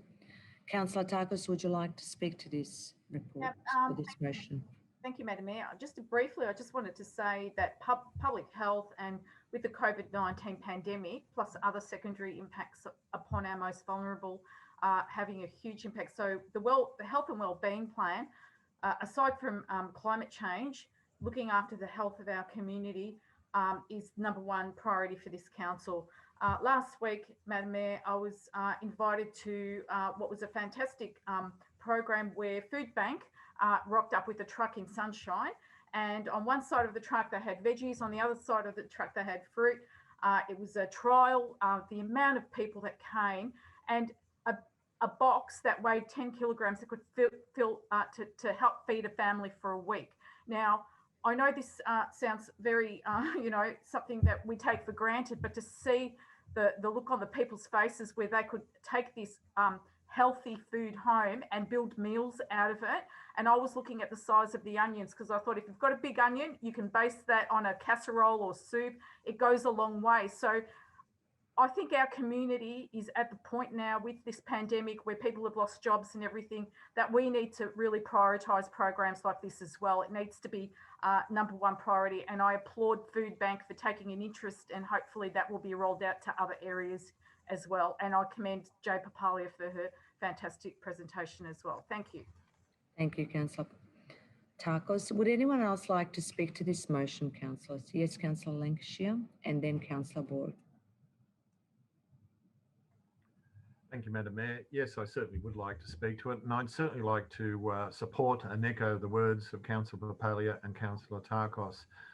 This piece of seminal work for council is extremely important. As a new council, this is a new plan, and it will become, after the consultation and adoption, it will become our plan. And by our plan, I mean the community and council. So it's a terrific opportunity for us to set a very good, detailed document in terms of going forward in the following subsequent years. There were something like nearly a dozen meetings involved by the work of the staff involved with this. I had the great pleasure of going to many of them. I remember one meeting down in Sunshine, which was attended by a large number of people and councillors and staff who were working on this, and the community, and a large number of community people, and the feedback and interaction was fantastic. I remember going to another meeting where one person turned up and there was a whole series of staff and councillors sitting there with this poor one person. But what really impressed me was, despite that, that one person really had their say on what they thought we should be doing in Brimbank and the future. So getting all of that feedback, processing it, is a massive amount of work for all those involved in it, and the councillors who came along to many of these meetings, to all of these meetings. There was always a councillor present. I'd say thank you very much for that. To put this now out to the public as such a detailed and advanced document. You've got 1 minute left.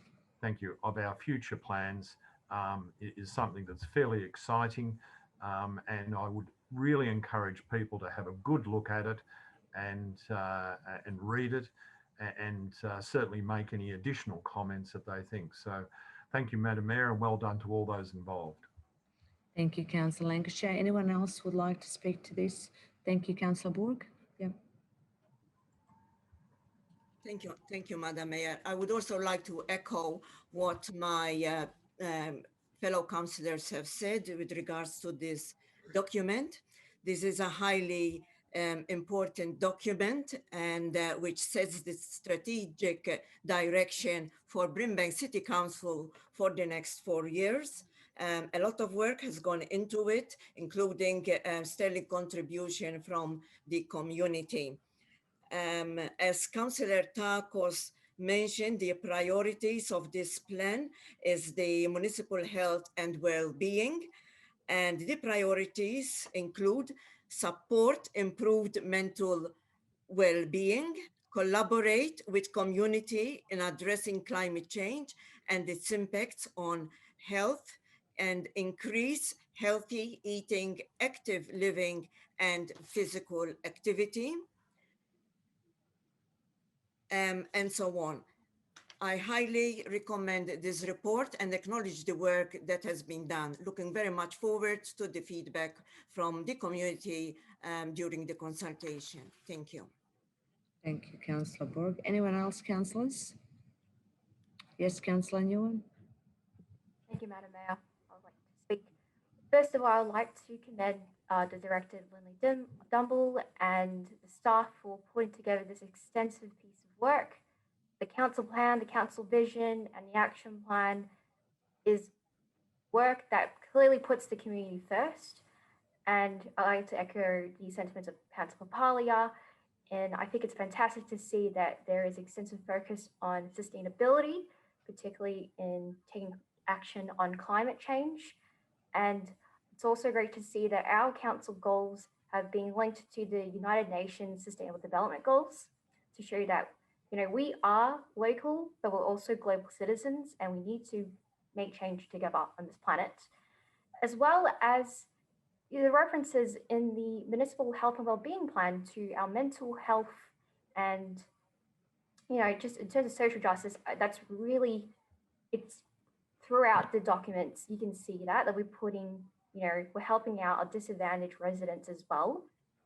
And obviously with strategic directions, there need to be actions. I'm quite pleased to see that a couple of the actions, you know, include changes that were brought up in the previous meeting about the council budget, which included the extensive review of Brimbank's mental health needs and services that are in the area, as well as the extension of the COVID-19 community grant to include a youth category. So I really like to say thank you to the staff and the community members who've engaged in the process. And like always, we're really keen to hear what you have to say on the draft reports. Thank you, everyone. Thank you, Councillor Nguyen. Anyone else before we go to votes? I put this motion to vote. All in favour, please raise your hands. I declare this motion carried.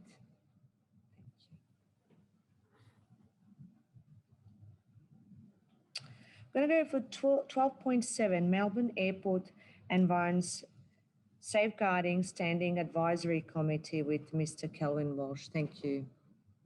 Madam Mayor, I'm hoping I can just take you off script for a moment in relation to the meeting and take you back to item 12.3.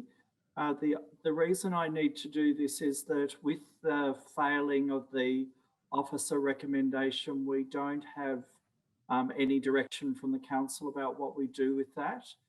So my apologies for not raising this with you earlier in the meeting when we were at 12.3. But I'm hoping council or one of the councillors would have to move a motion to defer consideration of item 12.3 to the next council meeting.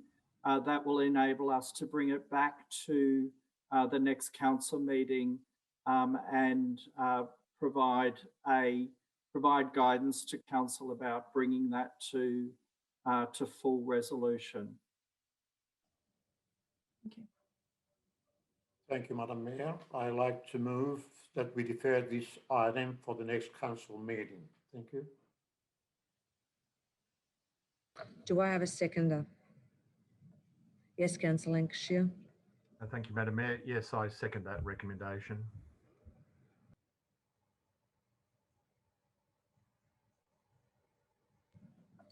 Councillor David, would you like to talk to your recommendation? Or I don't think we can defer, Madam Mayor. It has to put to a vote.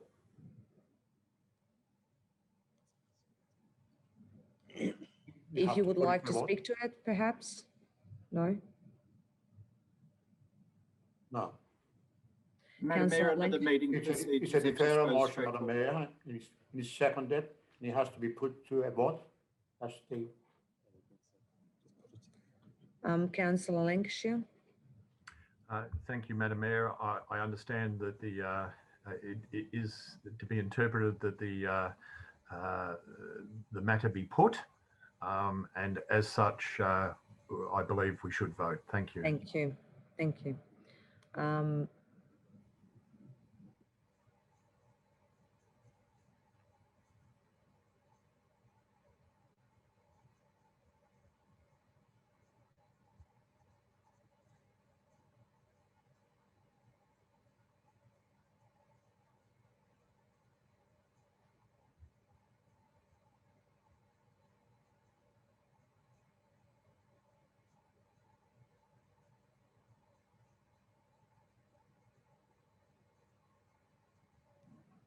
Okay, put this motion out to vote. All in favour, please raise your hands. I declare this carried. Thank you. So we're going to go to 12.7 back to Mr. Kelvin Walsh for Thank you, Melbourne Madam Mayor. Airport. Thank you. And thank you for that indulgence.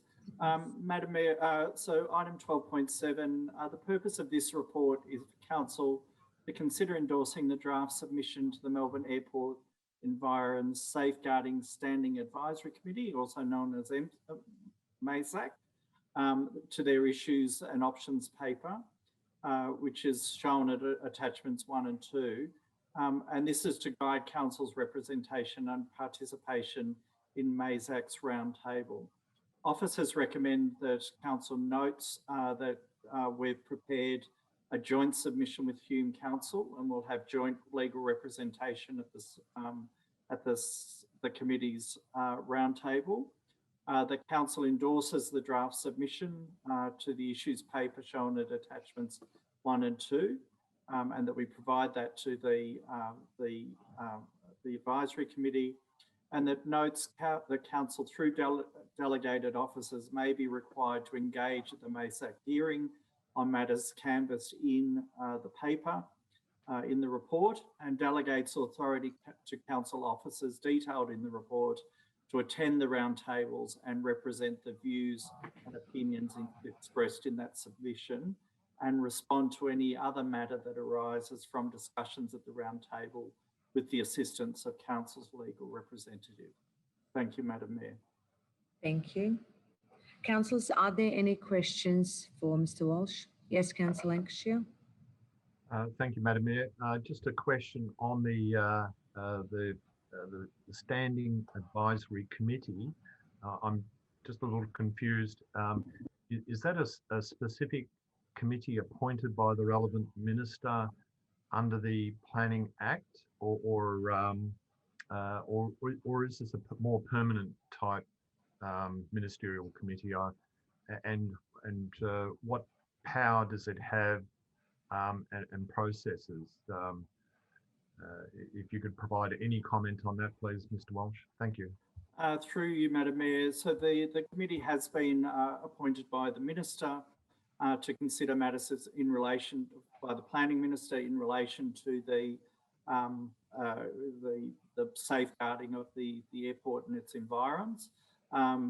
In terms of its full terms of reference, I'll take that on notice and provide to Council under separate cover the full terms of reference and its operating procedures.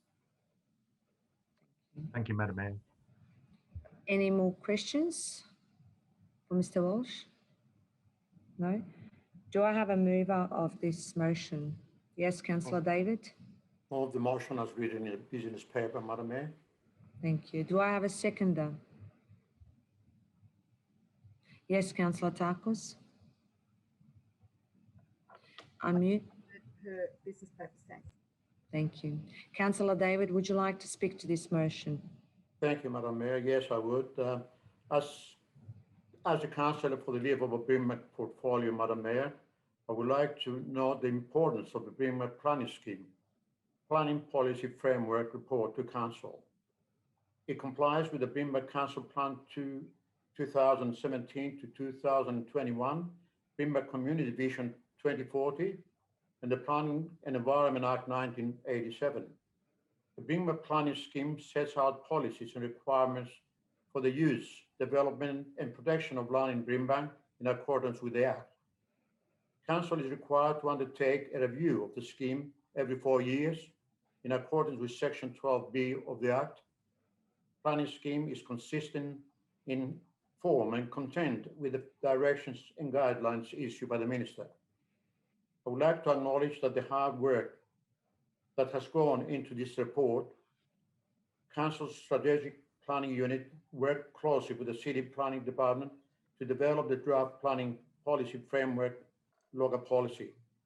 The project also involves other council departments where there are land and use development implications, including urban design, environmental community planning and advocacy, and leisure and community facilities. Madam Mayor, I'd like to commend this report to Council. Thank you, Councillor David. Councillor Takos, would you like to talk to this motion? Thanks, Madam Mayor. This is a very vital and comprehensive submission by Brimbank Council in partnership with Hume City Council. Madam Mayor, this is a shameless grab for planning control power by the Melbourne Airport. If this is adopted, the impact this will have on our community, in fact, 19,000 residents in Brimbank, will reduce and limit their ability to further develop and will disable growth and the growth needed in our community and in Brimbank through our Brimbank 2050 vision to drastically, and we will at a huge cost to and burden to our community. So I'm going to go through some of the huge impacts that this will have on our community if it's adopted, and why it's important that we implement this alongside Hume City Council, even though it does affect 5 councils. This report presents to Council the draft submission. It's prepared a range of potential draft changes to current state planning policy for airports, including the existing what's called NASF and the noise contours, which basically means the end contours, where there is a lot more restrictions, will be expanded and to include almost 19,000 new residents. The MESAC have requested for further submissions on the potential planning controls to inform discussion at a series of roundtable discussions in August this year. Council's draft submission has been prepared jointly with Hume City Council, as both councils share similar issues and concerns given the proximity of the municipality to the Melbourne Airport. The draft submission supports some proposed planning changes that strengthen the safeguarding of Melbourne Airport and maintain the role of the Melbourne Airport environs overlay. The draft submission does not support the proposal to elevate the noise contours into the planning scheme and give them statutory power. The draft submission contends that MESAC has not achieved an appropriate balance between protecting Melbourne Airport and enabling appropriate growth and development of Brimbank in line with metropolitan strategy. The appropriate safeguarding of Melbourne Airport is of local, state and national significance, and this is an important protection, and that is not what's in debate here. The MESAC issues and options propose new planning controls that go much further than safeguarding the Melbourne Airport, and if implemented will impose draconian restrictions on Brimbank's ability to appropriately grow and develop it. To give you an example, if a person is planning a simple subdivision, they will have to add thousands of dollars of costs by soundproofing and getting extra approvals by the airport if it is to become a referral agency. One of the key issues is that MASAC are proposing that greater statutory weight be given to the end contours and that the new planning controls also be applied to these areas. We believe the end contours should be advisory guidance within the planning scheme and should be used in a discretionary manner, which is how this guidance in the National Airport Safeguarding Framework is intended to be used. The MASAC proposed planning controls, 1 minute left. thank you, if implemented, would significantly limit residential development in Brimbank and our ability to accommodate a growing population, particularly in the areas already identified for growth and development like Sunshine Metropolitan Activity Centre and areas within Sunshine National Employment and Innovation Cluster. So the potential imposition of new planning controls on 19,000 plus properties in Brimbank alone, most of the new controls are of a technical nature and are not easily understood by the layperson. They will require specialist consultants to assist in preparing permit applications, adding significant costs to the development. So this will inhibit and disable a lot of growth in our community if it is to be approved.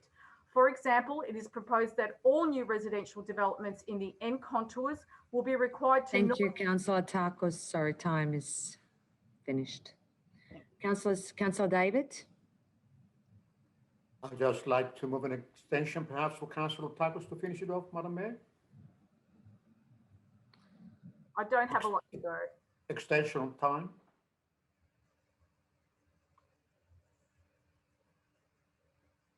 I'll second that, Madam Mayor. Okay, we can just do it. That's fine. We don't need resolution. Councillor Takos, you can finish it. Thank you very much. Thank you. For example, it is proposed that all the new residential development in the end contours will be required to noise attenuate new buildings. The type of attenuation is determined by an assessment using Australian standard. A document like that would cost the average layperson $250, and an assessment that is undertaken by a building surveyor. The cost of applying the noise attenuation can include double glazing, additional insulation and solid core doors, and can significantly increase the costs of development.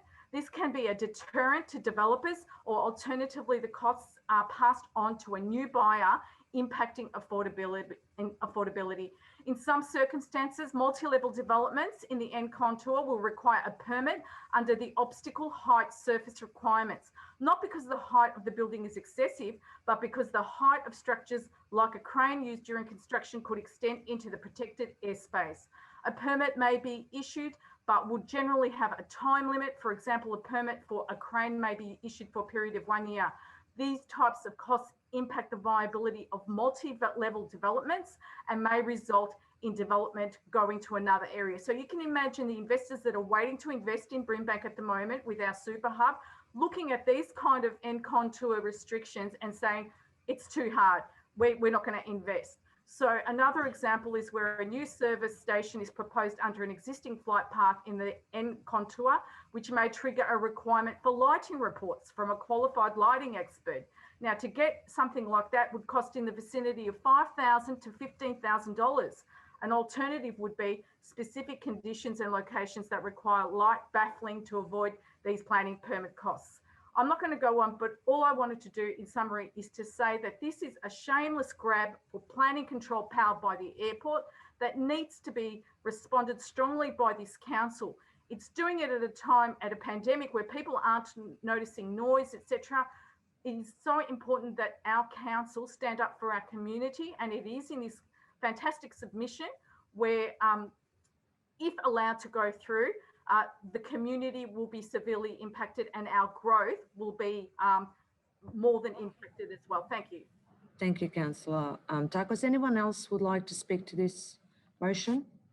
And thank you, Councillor Lancashire. Before you do, can I just ask Councillor Papalia just to say her name, just to make sure we can hear her and everyone? Yes, sorry, I had internet issues. I'm back. Okay. What about councillors? Can everyone see Councillor Papalia? Yeah. Beautiful, no worries. Councillor Lancashire, back to you. Thank you. Thank you, Madam Mayor. Look, I would have to totally agree with all the detailed comments that Councillor Takos has made. and strongly recommend what's put forward in the report and the recommendation put forward by our officers, and certainly join with Hume in this campaign to try and pull this thing back into order. I hope the Standing Committee gives this very careful consideration. The implementation of it and the cost of it is horrific. It's not just simply that we would require additional planning staff to process it and experts to deal with the complex relating to noise and luminosity issues. But the airport, goodness, what are they thinking? It's going to require them to set up a whole planning department to deal with all these issues and it possibly end up in VCAT over many of them. It's an absolute nightmare to expose all of our residents to this type of bureaucratic mess. I even take umbrage at the way they've approached this. If they put a decent amount of effort into prescriptive controls, such that they spelt out exactly what they wanted, and only if you didn't want to comply with that would you then need a planning permit.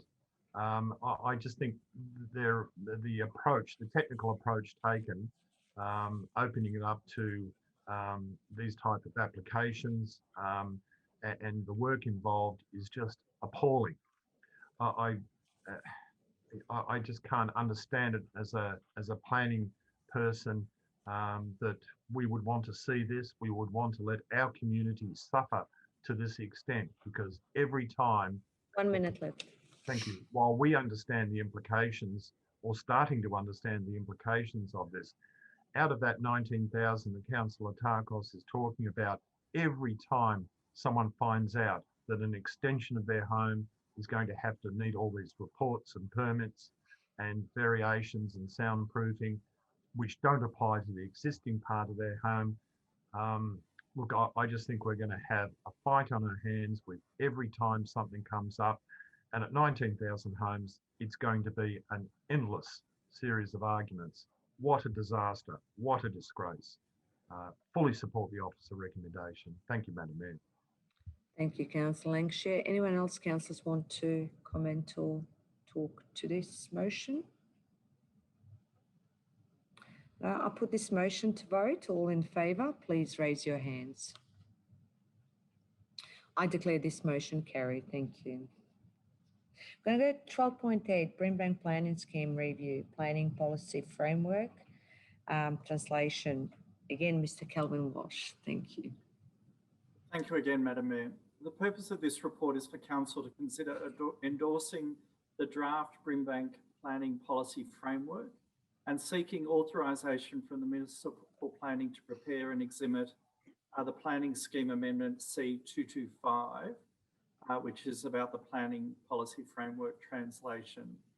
Officers recommend that Council endorses the proposed Planning Scheme Amendment C225, the draft Brimbank Planning Policy Framework and associated mapping as shown in the attachments 1, 2, 3 and 4 to the report for the purposes of public exhibition for a period of 6 weeks in accordance with the relevant sections of the Planning and Environment Act, and that Council also seek authorisation from the Minister for Planning to prepare and exhibit the amendment and the proposed consultation outlined in the report.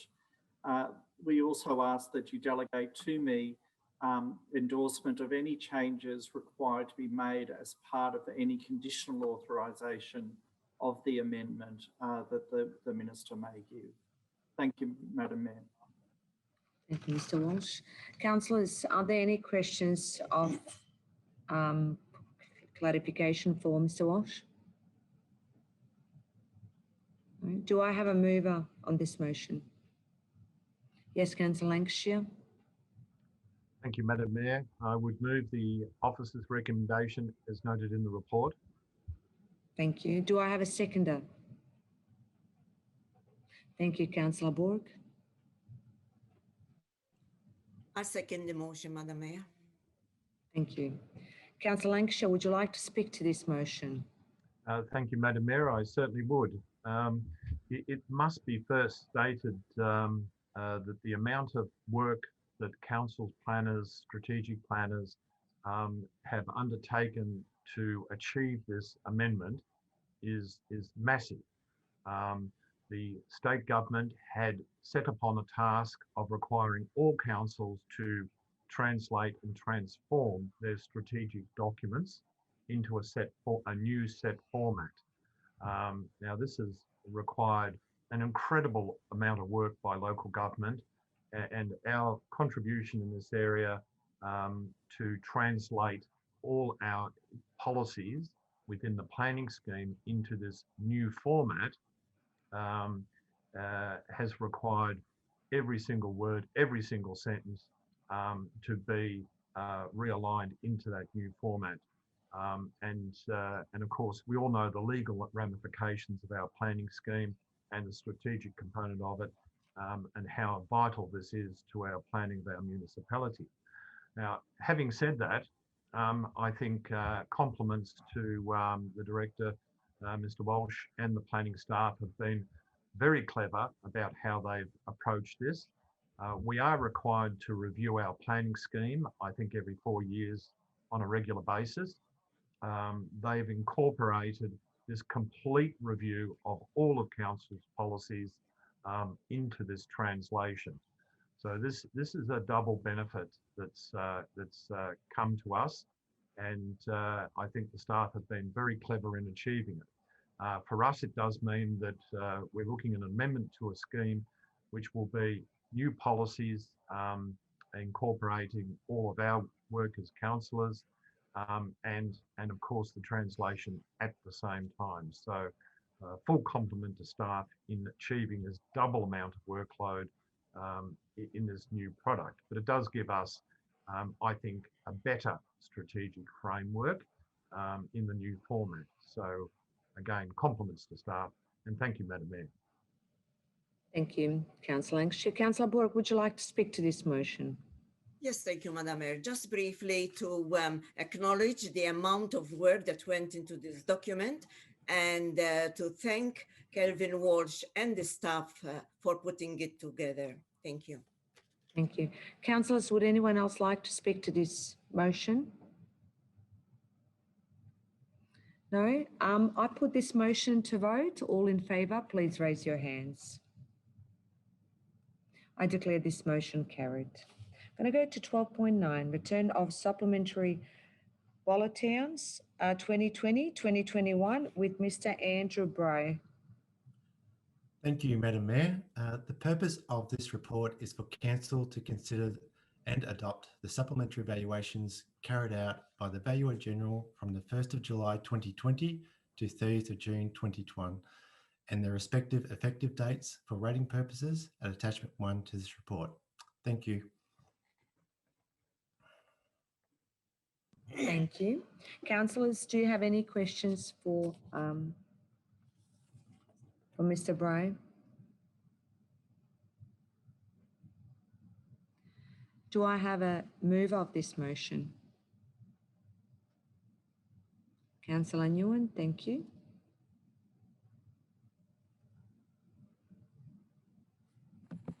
Sorry about that. I move the motion as per business papers. Thank you. Do I have a seconder? Councillor David? I second the report, Madam Mayor. Thank you. Thank you. Councillor Nguyen, would you like to speak to this motion? Yes, I'll keep it brief. The valuations that are supplementary have been done by the Valuer General, and I'd like to adopt the report. Thank you. Councillor David, would you like to speak to this motion? No, Madam Mayor, I'm okay. Thank you. Thank you. Would anyone else like to speak to this motion? If not, then we're going to put this motion to vote. All in favour, please raise your hands.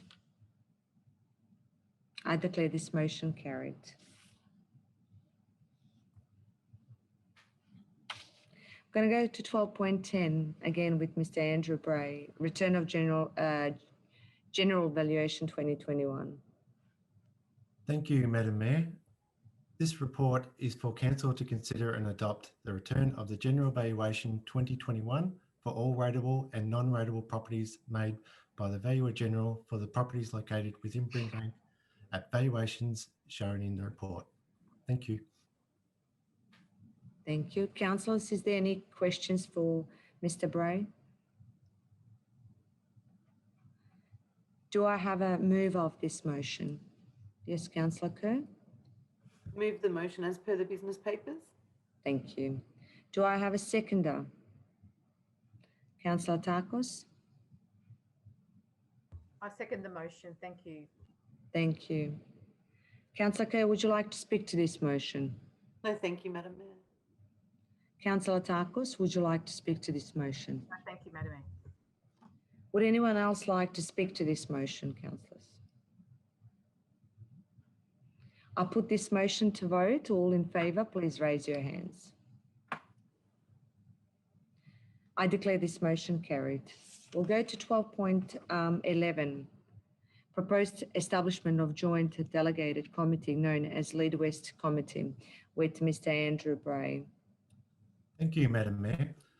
Purpose of this report is for Council to consider and adopt the proposed change in the governance arrangements for Lead West and to recommend that Council establishes a new joint delegated committee under Section 64 of the Local Government Act 2020, known as Lead West Committee, and to appoint as voting members the CEO and one councillor and their proxy to the committee.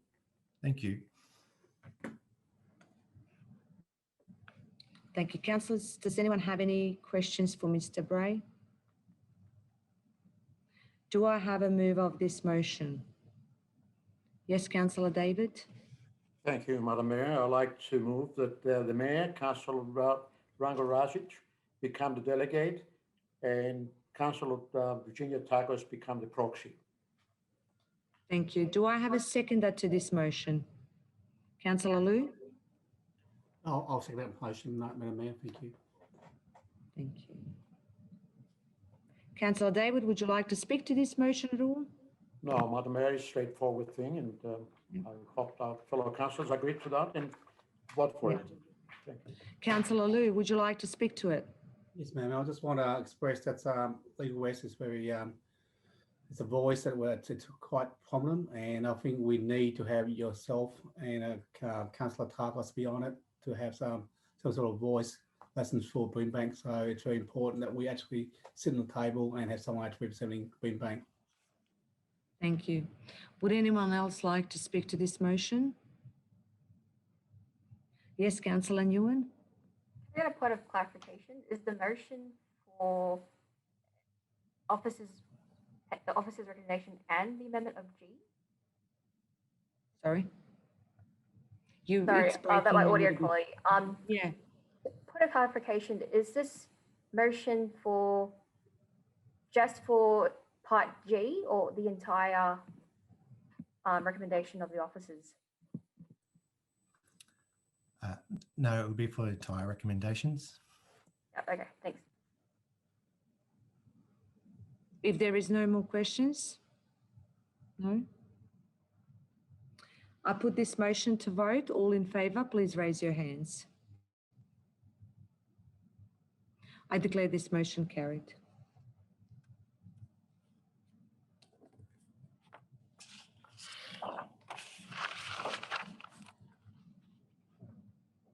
Thank you, councillors. As the Mayor and Portfolio Councillor for Advocacy, I am again pleased to introduce this report.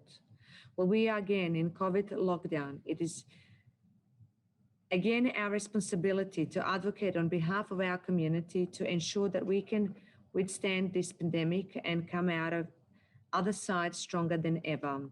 As Council would be aware, we updated and refreshed our 19-point action plan for COVID response and recovery in April this year.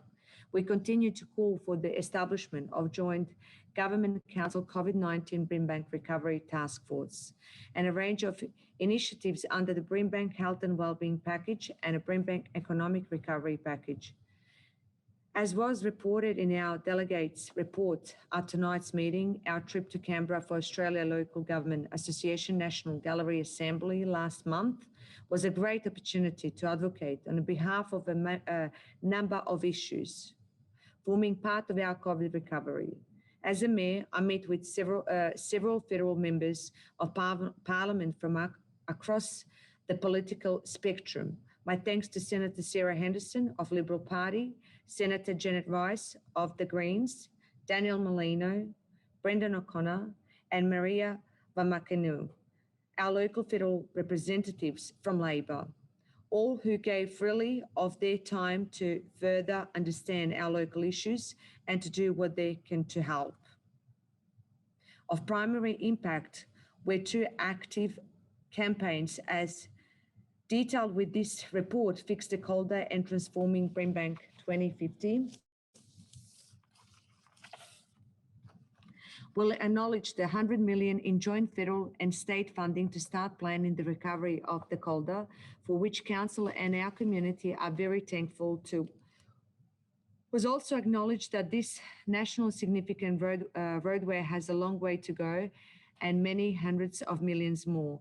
To finally fix the Calder, our campaign continues. And Transforming Brimbank, on which I have spoken about at length previously, particularly the Melbourne Airport Rail, continues to be a massive focus for this council. We of course support the Melbourne Airport Rail, the Sunshine Super Hub, the level crossing removal, the Westgate Tunnel project, and all major infrastructure projects to keep the state moving. But what we can't support are missed opportunities at a local level.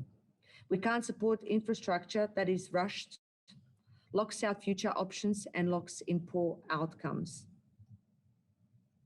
They need to do better in Albion, have made it clear to the state government that the flyover is a second-rate solution and that an upgrade alternative creates better transport connections, more jobs, and more economic value. We continue to make that case. They need to do better in Sunshine. Attached to tonight's report is a proposed response to the state government's Sunshine Station Master Plan draft principles, yet again demonstrating the extent of what is possible if properly and thoughtfully developed. They need to do better for the entire city of Brimbank and our entire community, not just commuters. The project itself is about rail, but more importantly, for us and our community, it's about everything and everyone around the station. Having said that, there is a cause for optimism after months of disappointing news and much advocacy work in response. Since our last council meeting, the state government has announced the establishment of Community Reference Group to help with planning and development of the Sunshine Precinct, a signal that they are finally listening to us. Also this month, the state government has committed to a Sunshine Master Plan after many months of council calls. The master plan holds the promise of a roadmap towards greater transport connectivity, high quality development, environmental responsibility, and a sense of place celebrating our unique community character. These advocacy wins are critical because they form the basis of a push all the way up to the open of the Melbourne Airport Rail in 2030 to make sure local people share in the benefits. It is a positive sign of things to come because we need to make sure that Victoria's Big Build is the very best version it can be, a better big build, a build about community, not just commuters. So to call for this better big build, I hope council support the recommendation to develop a public campaign that parallels the years of work and advocacy into the best possible community outcomes. Thank you, councillors. Well, we are not responsible for the Melbourne Airport Rail. We must make sure that we keep fighting for what our community needs and deserves. And finally, in conclusion to our Stop the Soil campaign. Councillors, this stands as another major community win, a joint advocacy campaign between Brimbank and Melton City Council. We stood together against the dumping of contaminated soil at the Melbourne Regional Landfill location in Ravenhall, just west of our municipal boundary within Melton. After months of advocacy, begun in the last term of council and completed in our approximately 1.5 million cubic meters of Westgate Tunnel project soil has been announced to be held to HI Qualities landfill state at the Bulla, not Ravenhall. We're well conscious this is in the city of Hume, so we must remain vigilant, ensuring that every precaution is taken to protect our shared communities and waterways. There is no doubt that this is a win for our ongoing environmental equity advocacy. Thank you, councillors. I commend the report to you. I now invite Director Dan Hogan to speak to this 12.12 advocacy report. Thank you, Madam Mayor. As printed within the agenda papers, the purpose of this report is to provide Council with an update of current and recent advocacy campaigns of particular note. Thank you, Madam Mayor. Thank you, Mr. Hogan. Councillors, do you have any question for Mr. Hogan? Not. Can I have a mover of this motion? Yes, Councillor Kerr. I move the motion as per the business papers. Thank you. Thank you. Do I have a seconder? Yes, Councillor Nguyen. Sorry, I second the recommendation. Thank you. Thank you, Councillor Nguyen. Councillor Kerr, would you like to speak to this motion? No, thank you. Councillor Nguyen, would you like to speak to this motion? To keep it brief, I think there's been considerable public interest in our advocacy campaigns. It's great to hear that we got a multiple number of wins, especially with the $100 million grant for the Calder Freeway, as well as the decision to put the soil not at Bulla. But I would like to speak on the campaign for the transforming Brimbank one, the one about the Melbourne Airport Rail projects and the super hub in Sunshine and the Albion precinct. I went to a stand the other day in Sunshine Plaza. It was getting a public consultation about the works, and I heard from people saying, "Oh, there's not much going to change. You know, it seems like things are still uncertain." But to me, that means we just have to advocate even harder. And I think as council, we have a responsibility to lead the community and support the community in advocating for our public interests. And that is advocating for the best scenario possible for our community, which is an integrated transport hub that really uplifts our generation. You know, this is the big build. This is the one opportunity to get it right. And I really commend the approach that we're going to have, not just talking to politicians and also stakeholders, but it's like having a public campaign to bring more attention and, you know, support for this. So, yeah, I commend.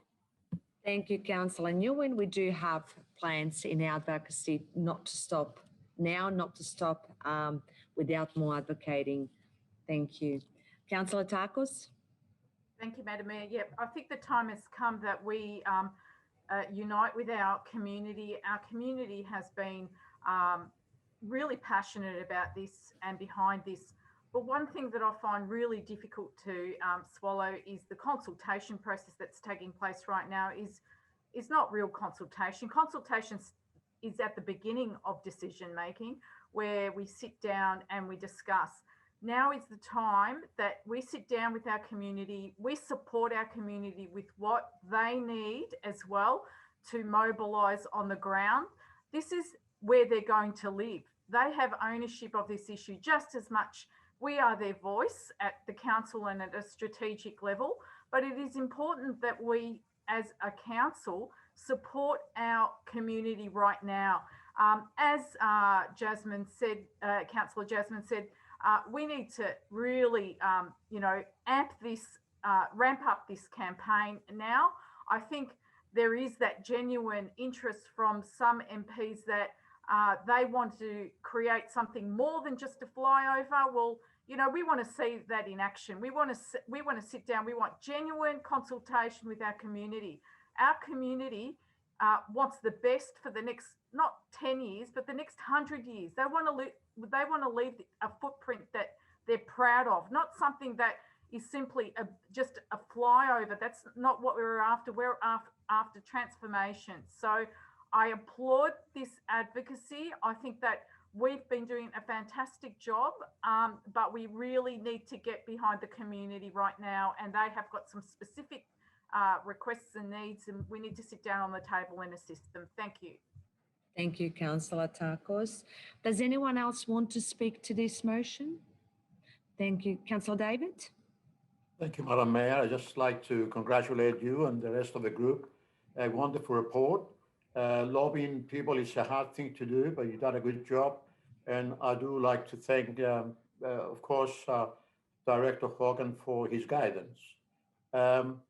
Just to say, or continue what actually Councillor Takos left behind, is to do with the last 3 years. We've been working very hard with the airport authorities, monthly meetings, etc. We always wanted to support them because we have to support our airport. They're employing thousands and thousands of people. Most of them are here from Brimbank as well. But I think somehow the last 6-7 months, they forgot about their communities. I mean, their communities need to have clean air and other things to go with it, health and etc. And all of a sudden they came up with changes galore. My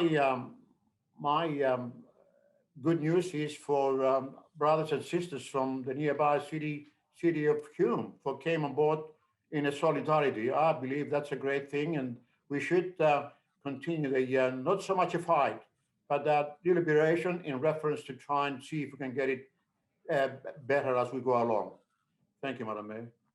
Thank you, Councillor David. Anyone else would like to speak to this motion? Yes, Councillor Lancashire. Unmute. Thank you, Madam Mayor. Just briefly to reiterate the words that have been said so far on it, and compliment yourself and the other councillors who have worked so hard in this advocacy campaign, and the Director Dan Hogan, Director of Advocacy, the hard work that has been put in there by the Director and other staff. It has been absolutely fantastic. Much has been achieved, but as clearly pointed out, there is still much more to do. So congratulations to the hard work of everyone, and we certainly hope we continue with this success that we've had so far in pushing forward with our advocacy program for the benefit of Brimbank residents. Thank you, Madam Mayor. Thank you, Councillor Lancashire. Anyone else? If not, I put this motion to vote. All in favour, please raise your hands. And we declare this motion carried. Thank you, councillors. We're going to go to 12.13, which is governance report with Mr. Dan Hogan again. Thank you. Thank you, Madam Mayor. The monthly governance report is a standing item within the ordinary council meeting agenda. It is predominantly a summary of recent governance and operational activity in accordance with best practice and good governance principles. Written in compliance with provisions applying respectively in the Local Government Act of 1989 and 2020, the report performs a variety of necessary functions, and there are a variety of recommendations for council's consideration. Thank you, Madam Mayor. Thank you. Councillors, is there any questions for Mr. Hogan? No? Do I have a move of this motion? Councillor Lancashire? Thank you, Madam Mayor. Thank you, Madam Mayor. I would move the recommendation as in the officer's report. Thank you. Do I have a seconder? Councillor Takos. I move the motion as per business papers. Councillor Lancashire, would you like to speak to this motion? Thank you, Madam Mayor. Yes, I would. As co-portfolio councillor with Councillor Nguyen for Brimbank Innovation, which includes governance and probity, I would like to highlight the importance of the monthly governance report to Council. This month's governance report includes regular items such as delegate and representative reports, records of informal meetings and MP meetings. And of course, we've have a look at that to see the detail of work that has been done by yourself in particularly advocating for Brimbank. This month's report also includes council support expenses for quarters 2 and 3 for 2021-2022 and instruments of delegation for new council powers from the Environmental Protection Authority. And as we're aware that the new Act has come into force, and so we've had to have new delegations in that area. Additionally, the report includes an update on the Brimbank Community Recovery Grants Program. The Community Recovery Grants Program replaced the Community Grants Program to support the community as part of the Brimbank COVID-19 response and recovery strategy. A total of $300,000 was allocated to this program in the 2020-2021 budget. Council is offering a further $800,000 in grants in 2021-2022 to continue to assist the community to implement innovative local recovery solutions needed to respond to the unique COVID-19 challenges and strengthen community resilience. $400,000 will be allocated to community recovery grants, $200,000 to youth support, and the remaining $200,000 to business recovery grants. Lastly, the report includes a reviewed live streaming of council meetings policy for council to consider endorsing for community consultation. By live streaming council meetings, council promotes greater accessibility and inclusivity by reaching members of our community who might not ordinarily be able to attend a council meeting. And just on a note from one of my meetings, and I would encourage other councillors to refer to the meetings they attend, but the Heritage Committee, there was much talk about the Sydenham Railway Station. And of course, we know that was a planning application of which there was a great deal of community concern about. And after that process, and in fact, concern from council officers and our heritage advisor, that application, of course, we are pleased to see was withdrawn. So with all of that, I would like to recommend to my fellow councillors the recommendation to adopt the governance report. Thank you. Thank you, Councillor Lancashire. Councillor Takos, would you like to speak to this motion? Thank you, Madam Mayor. Yeah, I'd just like to make a quick portfolio report also on behalf of COVID response and recovery. As we know, we find ourselves in another lockdown, our 5th lockdown, and this time it's been a lot more difficult for our community. They're really suffering. Again, there's been an extension for another week. There's a lot of uncertainty out there. And what we find is there's limited financial support this time. There's no JobKeeper, there's no job seeker to support people. Sydney are starting to receive some packages of support for the businesses, but Melbourne, we've endured so much. We're still waiting to hear from the governments what packages and what support will be available. As per previous lockdowns, this council has swung into action quickly by offering services to the community, such as flexible service delivery models implemented by the Leisure Centre, which is group fitness classes available on Centre YouTube. Libraries doing the click and collect to your door service has been an absolute success and is continuing. Homework support clubs, job seeking support clubs via our youth services, All resources are renewed again, and we also have a sport and recreation interactive program that's moved to online for the next few weeks. And when lockdown is lifted, numbers are restricted to 10 per class and so on. We go back to the normal openings. Customer service, staff were set up to manage any contact centres requesting additional phone call, emails, live chat support for our community out there that's doing it really hard at the moment.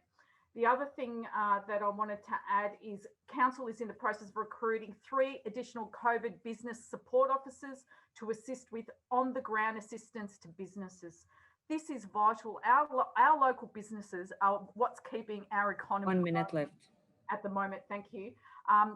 We are out there. We are saying go out and buy local, because this is what our lifeblood is at the moment. And this council is committed to local businesses. We're putting on an extra 3 staff, so we're tripling the amount of resourcing that we can to support these people to get the grants, the support they need to tweak their businesses to make sure that they survive. Anecdotal feedback is that businesses are still struggling with financial reserves and are depleted and need more support. And a lot of businesses are saying to me, even because there's no embargo on evictions, they're really scared this time of shutting up shop because there's no job keeper, there's no job seeker to keep employers there. There has been an increase in vacancies, but also what I wanted to quickly discuss is Melbourne CBD. When I went to Alga. Thank you, Councillor Takos. Sorry, the time is up. Councillors, would anyone else like to speak on this? Councillor Liu. Thank you, Madam Mayor. Just since Councillor Lancashire reminded me of a meeting with ministers, I'd like to report back to the council that regarding my connectivity portfolio, I had an opportunity to meet with the Honourable Minister Ben Carroll, Public Safety and Road Safety Ministers, regarding the removal railway crossing down Deer Park and the railway stations. He was very interested into listen to the share path and the share and walk path along the corridor. I had a good detailed conversation in relation to him in relation to the new railway station being built down Deer Park and not having the bus stop terminal inside the stations, new stations.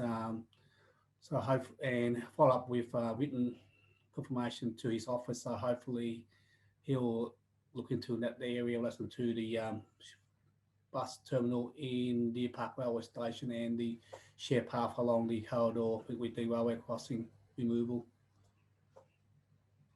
Thanks, Madam Mayor. Thank you. Does anyone else want to speak to this motion? Yes, Councillor David. Thank you, Madam Mayor. Thank you. The Deputy Mayor, Councillor Nguyen, and myself attended the Brooklyn Community Representative Group meeting, which he held via Zoom conference on the 7th of July, Madam Mayor. The group pay a tribute to our own Simon Vittorio, to this contribution that Simon made to the group and also the work he did across the Brooklyn area over the last 15 years. They offer their condolences to Simon's family, friends, and colleagues.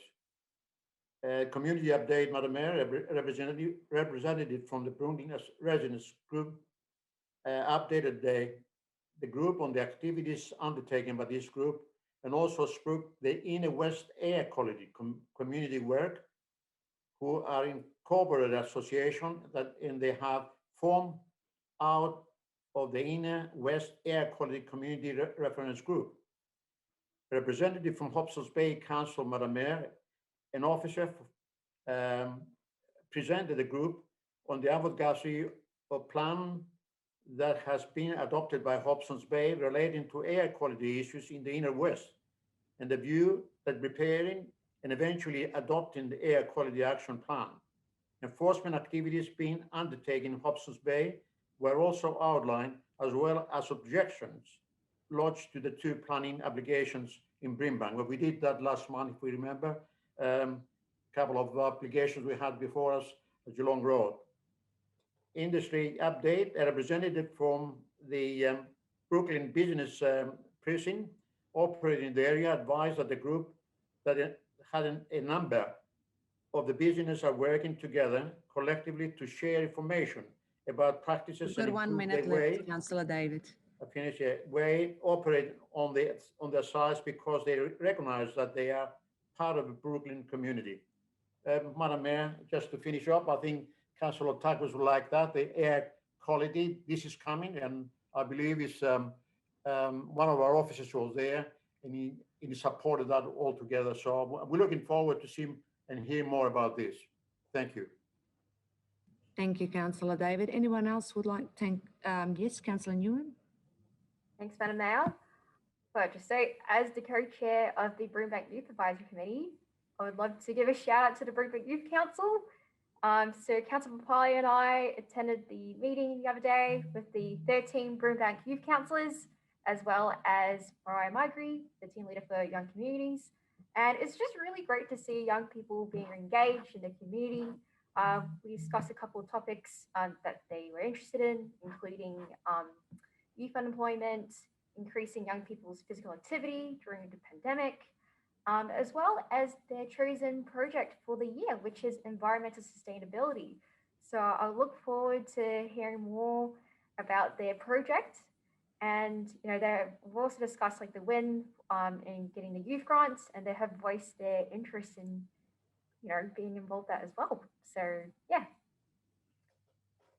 Thank you, Councillor Nguyen. Anyone else? If not, we put this vote. All in favour, please raise your hands. Thank you. I declare this carried. This motion carried. We're going to go to 12.14. Contract number 21/2053, reconstruction of sport ground, Moore Park Reserve, idea with Mr. Neil Whiteside. Thank you, Neil. Thank you, Madam Mayor. The purpose of this report is to present to Council the outcomes of the tender evaluation for the contract number 21/3053, reconstruction of sports ground, Moore Park Reserve in Ardea, and seek Council's consideration to award the contract. The contract, subject to Council approval, will see the provision of 5 new softball diamonds, 1 with sports ground lighting, 2 rectangular fields, both with sports ground lighting, and the inclusion of access pathways and landscaping, which will meet the current and future service requirements of the community. The tender was advertised on the 8th of May 2021 and closed on the 31st of May 2021, and a total of 4 tenders were received. Based on the tender evaluation, it's considered that Global Turf Projects Proprietary Limited has the expertise and capacity to complete the works under the contract. Thank you, Madam Mayor. Thank you, councillors. Are there any questions for Mr. Neil Whiteside on this report? Do I have a mover of this motion? Yes, Councillor Liu. Madam, I'll move the reconstruction of the sports ground or park reserve idea. Thank you. Do I have a seconder? Yes, Councillor David. Thank you. Councillor Liu, would you like to speak to this motion? Thank you, Madam Mayor. Just briefly, we all the park. We need more infrastructure lesson to around the area, around the idea, and with this new diamonds recreations sports ground being implemented, we all the lighting. It's only a plus, but nothing else. But not just the area, but whole municipality. So recommend it. Thank you.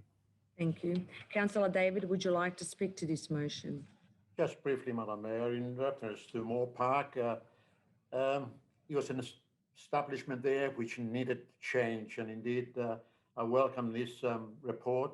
The neighbourhood there needed something like this, and now that we have it shortly, so well done to the directors and everyone concerned. I think it's a much needed facility. Thank you.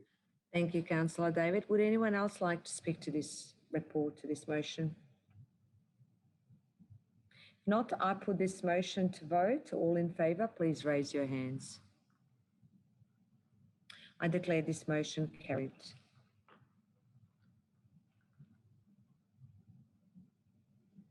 Councillor Dane, can you say your name so we can hear your sound? Councillor Tui Dane. Thank you. Councillors, can you see Councillor Dane? Beautiful. Thank you, Mayor. Thank you. Going to go to 12.15, contract number 20/2707 MAB supply, delivery and report of mobile garbage bins extension of contract with Mr. Neil Whiteside. Thank you, Madam Mayor. The purpose of this report is to present to Council a contract extension assessment and recommendation to extend contract 20/2707 MAV, supply, delivery and repair of mobile garbage bins for a 1-year period. The current service provider has provided a satisfactory level of service during the initial period of the contract with no contractual issues. Based on this and the information contained in the confidential attachment number 1, it's recommended that Council extend the contract for a further 1-year period. Thanks, Madam Mayor. Thank you. Councillors, are there any questions for Mr. Neil Whiteside? Do I have a move on this motion? Thank you. Councillor Papalia? Yes, I'd like to move the motion as per the business papers. Thank you. Do I have a second of this motion? Thank you. Councillor Dane? I would like to second it. Thank you, Mayor. Thank you. Councillor Papalia, would you like to speak to this motion? No, thank you. Councillor Dang, would you like to speak to this motion? No, thank you, Madam Mayor. Would anyone else like to speak to this motion, councillors? Then let's put motion to a vote. All in favour, please raise your hands. I declare this motion carried.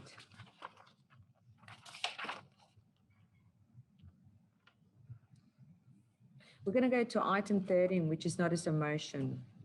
There are 4 notices of motion for consideration. Councillors, I remind you that a notice of motion must be moved as printed in the papers, and only if seconded can amendment be moved. So we're going to go to 13.1, disposal of FES, contamination soil, notice of motion 19/21, Councillor Virginia Tarkos. Thank you, Councillor Tarkos.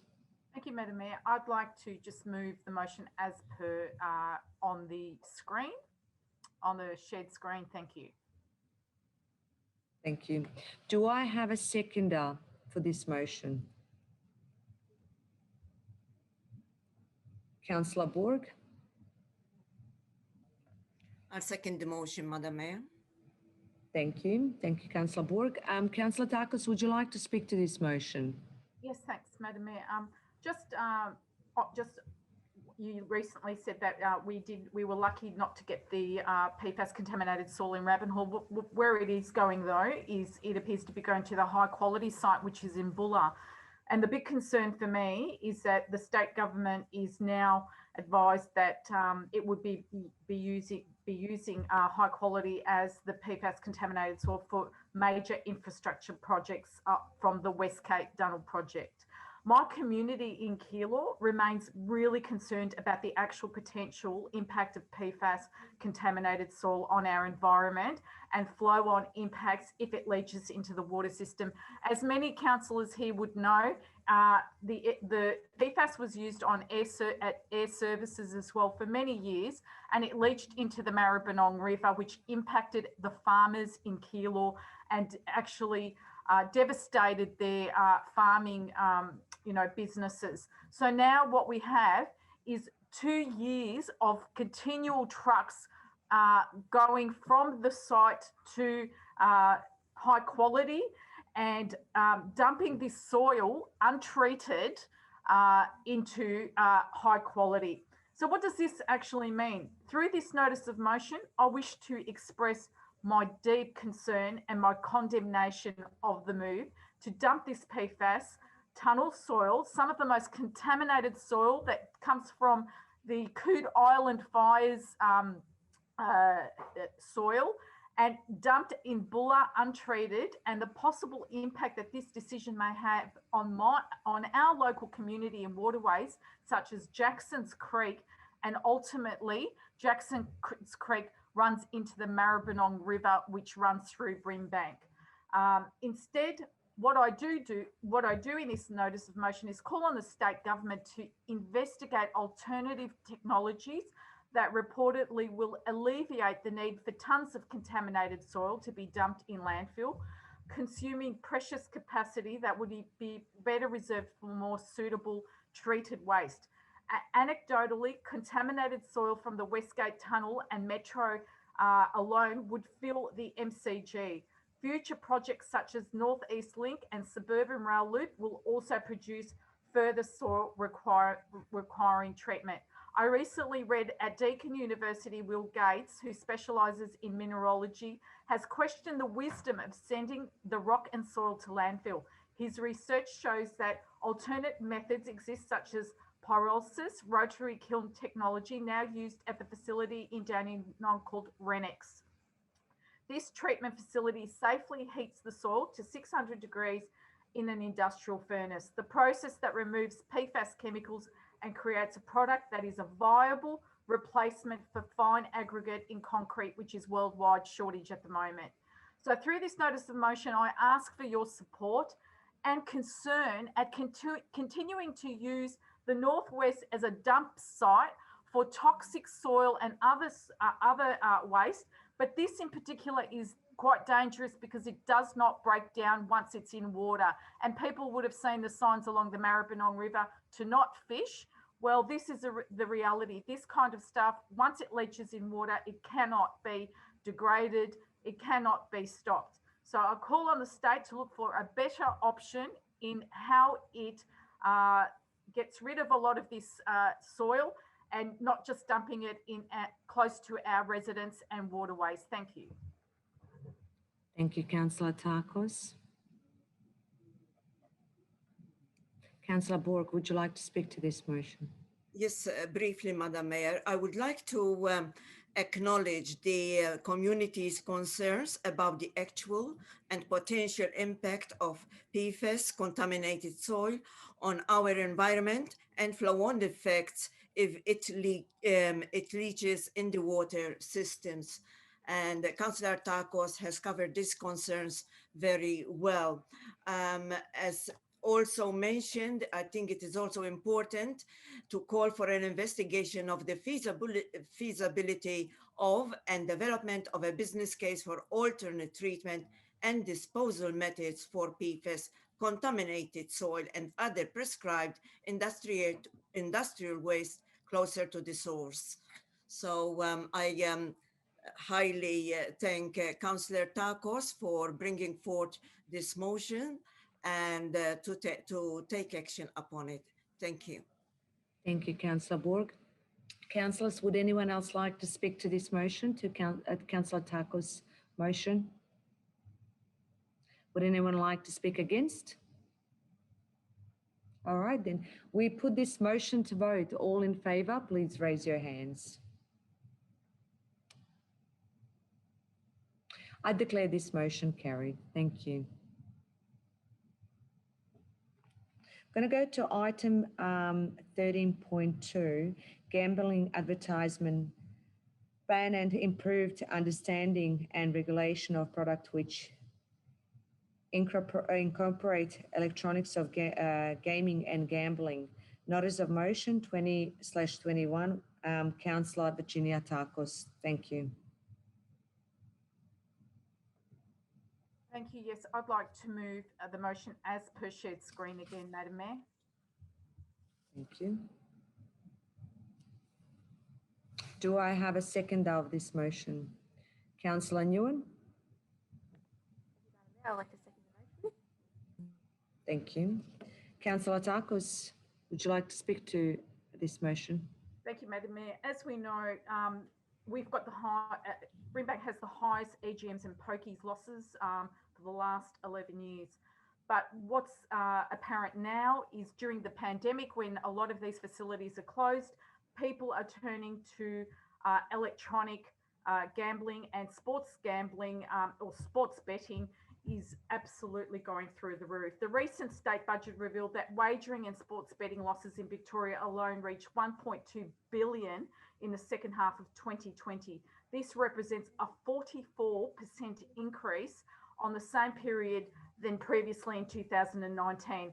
And it is estimated that 85% of these bets are now made online. So you're online 24/7. You don't know, someone may have a gambling addiction to this because they could be doing it in their bedroom, they could be doing it on their work break, you don't know.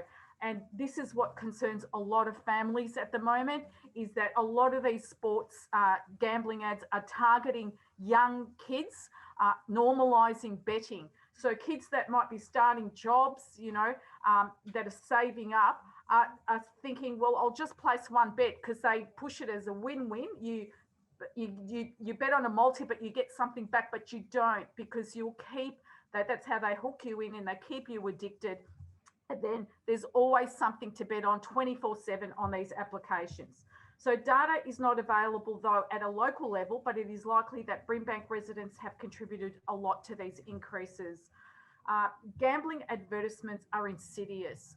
They sometimes have sports stars that try and glamorise sports betting. When I attended ALGA at Canberra with a lot of you, I met with other councils. This is across the board nationally a big problem that people are facing, is that, and the money goes overseas to multinationals like Ladbrokes. It's not money that we can say stays in our community at all. The gambling companies offer a range of inducements to attract and keep customers, such as bonus bets, better odds, cash rebates. They also advertise consistently on Australian commercial TV and radio. And if you think there are more ads now, you are right. They are using the pandemic and they're exploiting this opportunity to push it harder. And they love lockdowns because they know that people will just turn their gambling habits onto online from the EGMs. So the gambling companies themselves spent $271 million in 2020 to advertise. The Commonwealth regulations on advertising in Australia, they've introduced new rules which banned advertising during children's programs and live sporting broadcasts between 5 and 8:30. But we need to get tougher on this. The kids are still hearing these ads wherever they go. They are. I overheard kids that are playing footy saying, "Oh, you know, let's put a bet on this footy player to kick the first goal." It's becoming a normal thing, and it's not right. We cannot afford to allow children to think that this is a normal way to go and a normal pathway. Through our electronic gambling policy and our harm minimisation policy and status as a leadership council with the Alliance for Gambling Reform, Council has supported several recent campaigns to end gambling ads in Australia. This motion, please support it, adds weight to these campaigns and calls on the Commonwealth Government and the state to urgently introduce reforms that progressively move to a total ban on gambling ads, particularly at times when children and young people are viewing. So I hope that you can support this and you can see that as a council that promotes harm minimisation, that we are there to 1 minute. the community. Thank you. Thank you, Councillor Takos. Second of the motion, Councillor Nguyen, would you like to speak to this motion? Yes, thank you, Madam Mayor. I'd like to applaud Councillor Takos for raising this notice of motion on gambling advertisements and asking for a reform of our gambling industry. The gambling industry is an industry that profits of targeting vulnerable people, and I personally think it's a bit immoral. It's a prevalent issue in migrant areas, particularly when there are people from different communities that are looking to way to make money. And when money is hard to come by and gambling is a way to make easy money, it's kind of tempting, but it's not a behavior that we want to encourage. And the thing about gambling ads is that it normalizes the gambling behavior. It also acts as a trigger to people who are trying to stop gambling. Likewise, if we had like ads on smoking, it's a similar way. Like I totally agree. Like, we need to advocate for further reform in gambling, and we recorded the state's highest losses, and we need to do something, not just for our area, but across the nation. So, thank you. Thank you, Councillor Nguyen. Does anyone else want to speak to this wish? Councillor Borg and then Councillor Kerr. Thank you, Madam Mayor. I would also like to reiterate Councillor Takos and Councillor Nguyen's comments and concerns. Advertising plays a significant role in gambling behaviors, and as such, the gambling industry, as Councillor Takos has already pointed out, capitalizes hugely on it. A study funded by the Victorian Responsible Gambling Foundation found that in 2016, there was an average of 374 gambling ads a day on Australian free-to-air TV. 2/3 of these occurred between 6 a.m. and 8:29 p.m., where large numbers of young people were watching. There were around 4 times as many gambling ads an hour in sports programming than in non-sports programming. According to Samantha Thomas, a lead researcher, said, an 8-year-old watching AFL footy today will have never seen a game without gambling ads. And another study in 2016 reported that 75% of 8 to 16-year-olds thought that gambling was a normal or common part of sports. This is, of course, highly alarming, and as a local government, we have the responsibility to do whatever we can to raise awareness about this issue and advocate for a phased ban on all gambling advertising in Australia. I would like to thank Councillor Takos for putting forth this motion. Thank you, Councillor Borg. Councillor Kerr. A staggering $1.35 billion has been lost on pokie machines in Brimbank since July 2011. That stat alone is just humongous. Brimbank pokie losses are amongst the highest and worst in Victoria. I applaud Councillor Takos for submitting this very important motion, and I offer my full support to ban all gambling advertising in Brimbank and Australia. Thank you. Thank you, Councillor Kerr. Anyone else? No? Councillor David? Just very briefly, Madam Mayor, I do echo those words of Councillor Takos put forward. Yes, I'm afraid the young people, and they're going crazy. They do, because they got access to the very whiz kids with the telephones and all the other electronics.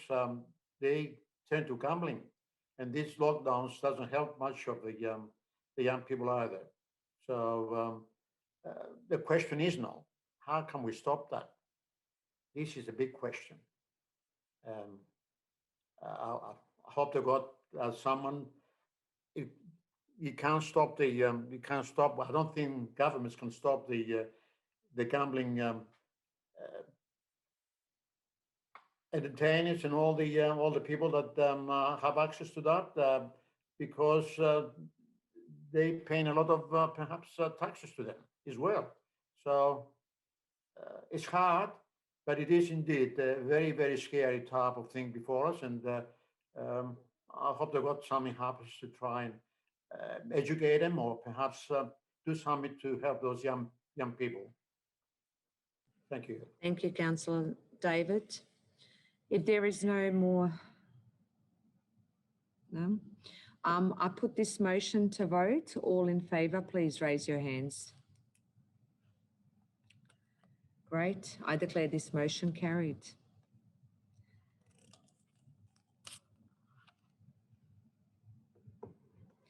Councillors, under our governance rules, we can't continue this meeting past 10 o'clock without a resolution of council. May I have a mover of a motion to extend the meeting by 30 minutes? Yes, Councillor Takos. Madam Mayor, I move a motion that we extend the meeting for another 30 minutes. Thank you. Thank you. Do I have a seconder? Thank you, Councillor Liu. I'll second that, Madam Mayor. Thank you. Thank you. Would anyone like to speak to this motion? Okay. I put motion to vote. All in favour, please raise your hands. I declare this motion carried, so we can extend another 30 minutes. So we're going to go to item 13.3, Old Calder Highway, Kilo Road Safety. Notice of motion 21/21. Councillor Maria Kerr. Sorry, I'd like to move this motion as per the business papers on screen. Thank you, Councillor Kerr. Do I have a seconder to this motion? Councillor Takos? I'd like to second that notice of motion. Thank you, Madam Mayor. Thank you. Councillor Kerr, would you like to speak to this motion? Thank you, Madam Mayor. I was approached by the local residents regarding the school crossing on the Old Calder Highway at Over Newton. Residents are really concerned about speeding motorists. They are worried about cars failing to stop when the flags are not out. They are sick of the traffic congestion and they're concerned for families and kids that are attempting to cross that road. There's been some really severe near misses. A couple of people have been hit, and it's a matter of time until something more serious occurs. I'm submitting this motion on behalf of the local community to advocate to the state government for funding to fix this issue to avoid any future accidents.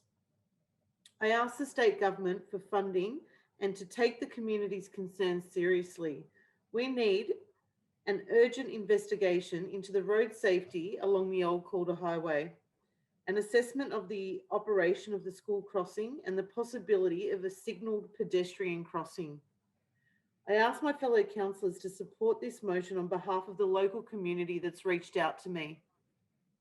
The Old Calder Highway is a main thoroughfare and it connects Taylors Lakes to Keilor. The safety of the community is my major concern. I thank you in advance for your support. Thank you, Councillor Kerr. Councillor Takos, would you like to speak to Councillor Kerr's motion? Thank you, Madam Mayor. Yes, Councillor Kerr's notice of motion is a very important one, and it's been an ongoing issue because living in that area, in that particular area, I have only two exits, and that is the Green Gully exit and the one that is also on the Old Calder.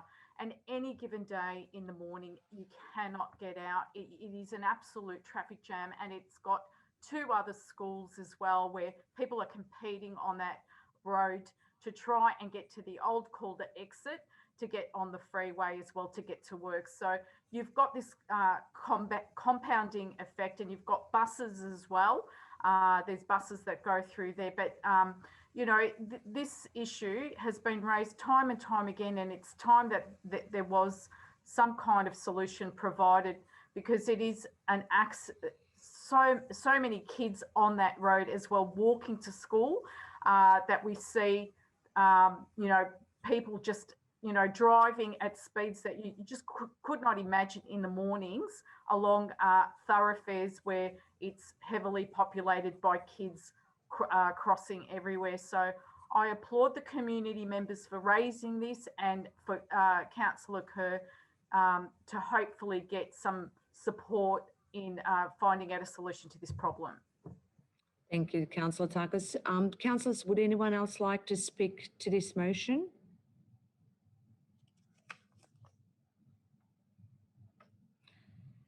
Against?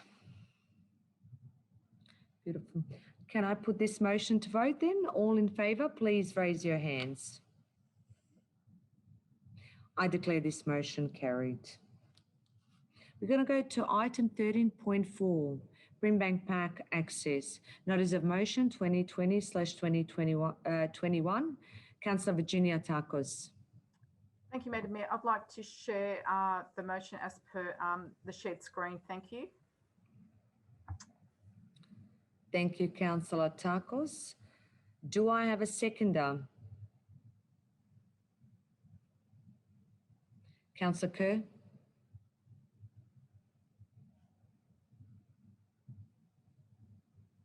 Yeah, I second the motion, sorry. Thank you. Councillor Takos, would you like to speak to this motion? Thank you, Madam Mayor. Yep, this has been an ongoing issue for people surrounding Brimbank Park, where the access methods to Brimbank Park at the moment are by foot crossing the fords. The last few weeks, there hasn't been significant rain, but all fords have been flooded. So the only way you can access this park is via car. And we're talking about people that live 200 metres away from a national park where they cannot access it unless they have a car, and there is no public transport access to this park as well. Now, Parks Victoria have received $154 million in grants, and we are pleading. We've also got a petition of over 900 people that I've collected signatures to say that we would like safe access to this park. The pandemic has shown us one thing, if anything, and that is that people more than ever need their green spaces. They need to be out there and in touch with nature and basically getting some respite, mental health respite. And they do that through walking to their local parks or close parks, not through getting in cars and driving to a park that's around the corner. It's absolutely unfair that our community in St Albans and in Kialba and in Keilor have to get into a car to access this park. Now, I've been to that park myself. I've had a look at all the fords and they are still flooded. So people turn away, they walk there and then they have to turn back.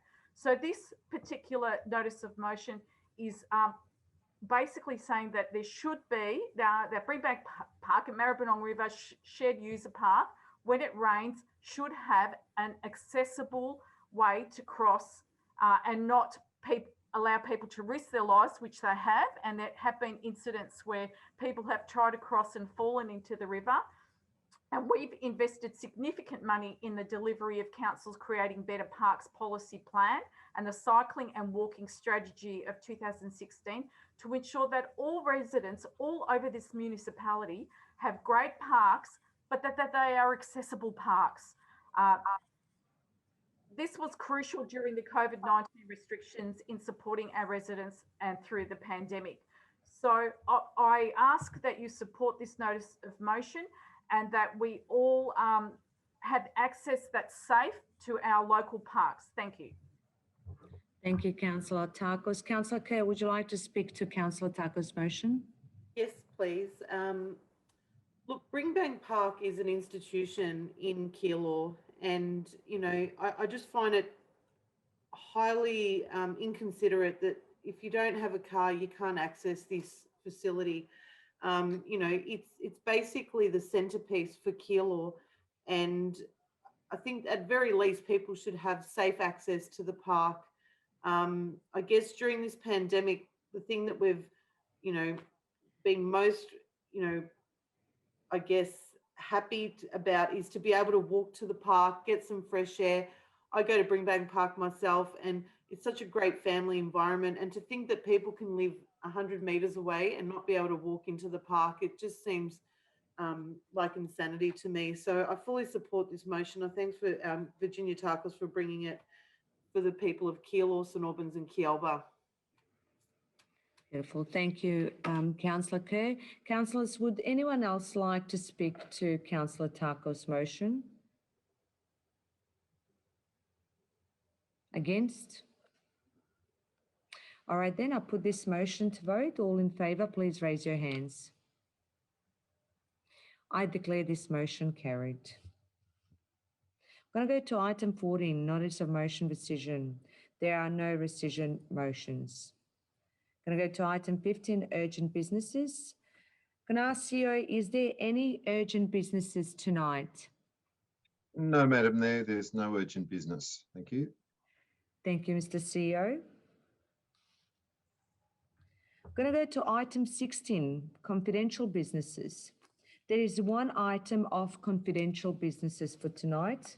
May I have a mover of a motion to close the meeting in accordance with Section 66(2)(a) of the Local Government Act 2020 to members of the public for the consideration of Report 16.1, which has been designated confidential.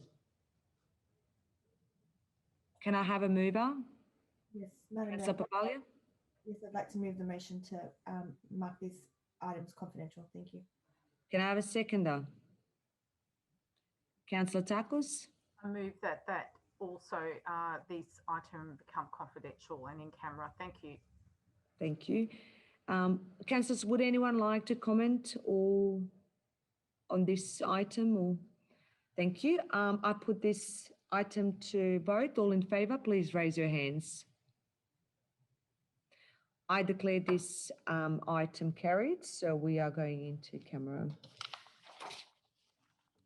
Thank you to everyone who is currently viewing the live stream of the meeting. This meeting will now be closed to members of the public who will be placed in the holding bay for the duration of the consideration of the confidential item. As this is the last item of this evening, members of the public may wish to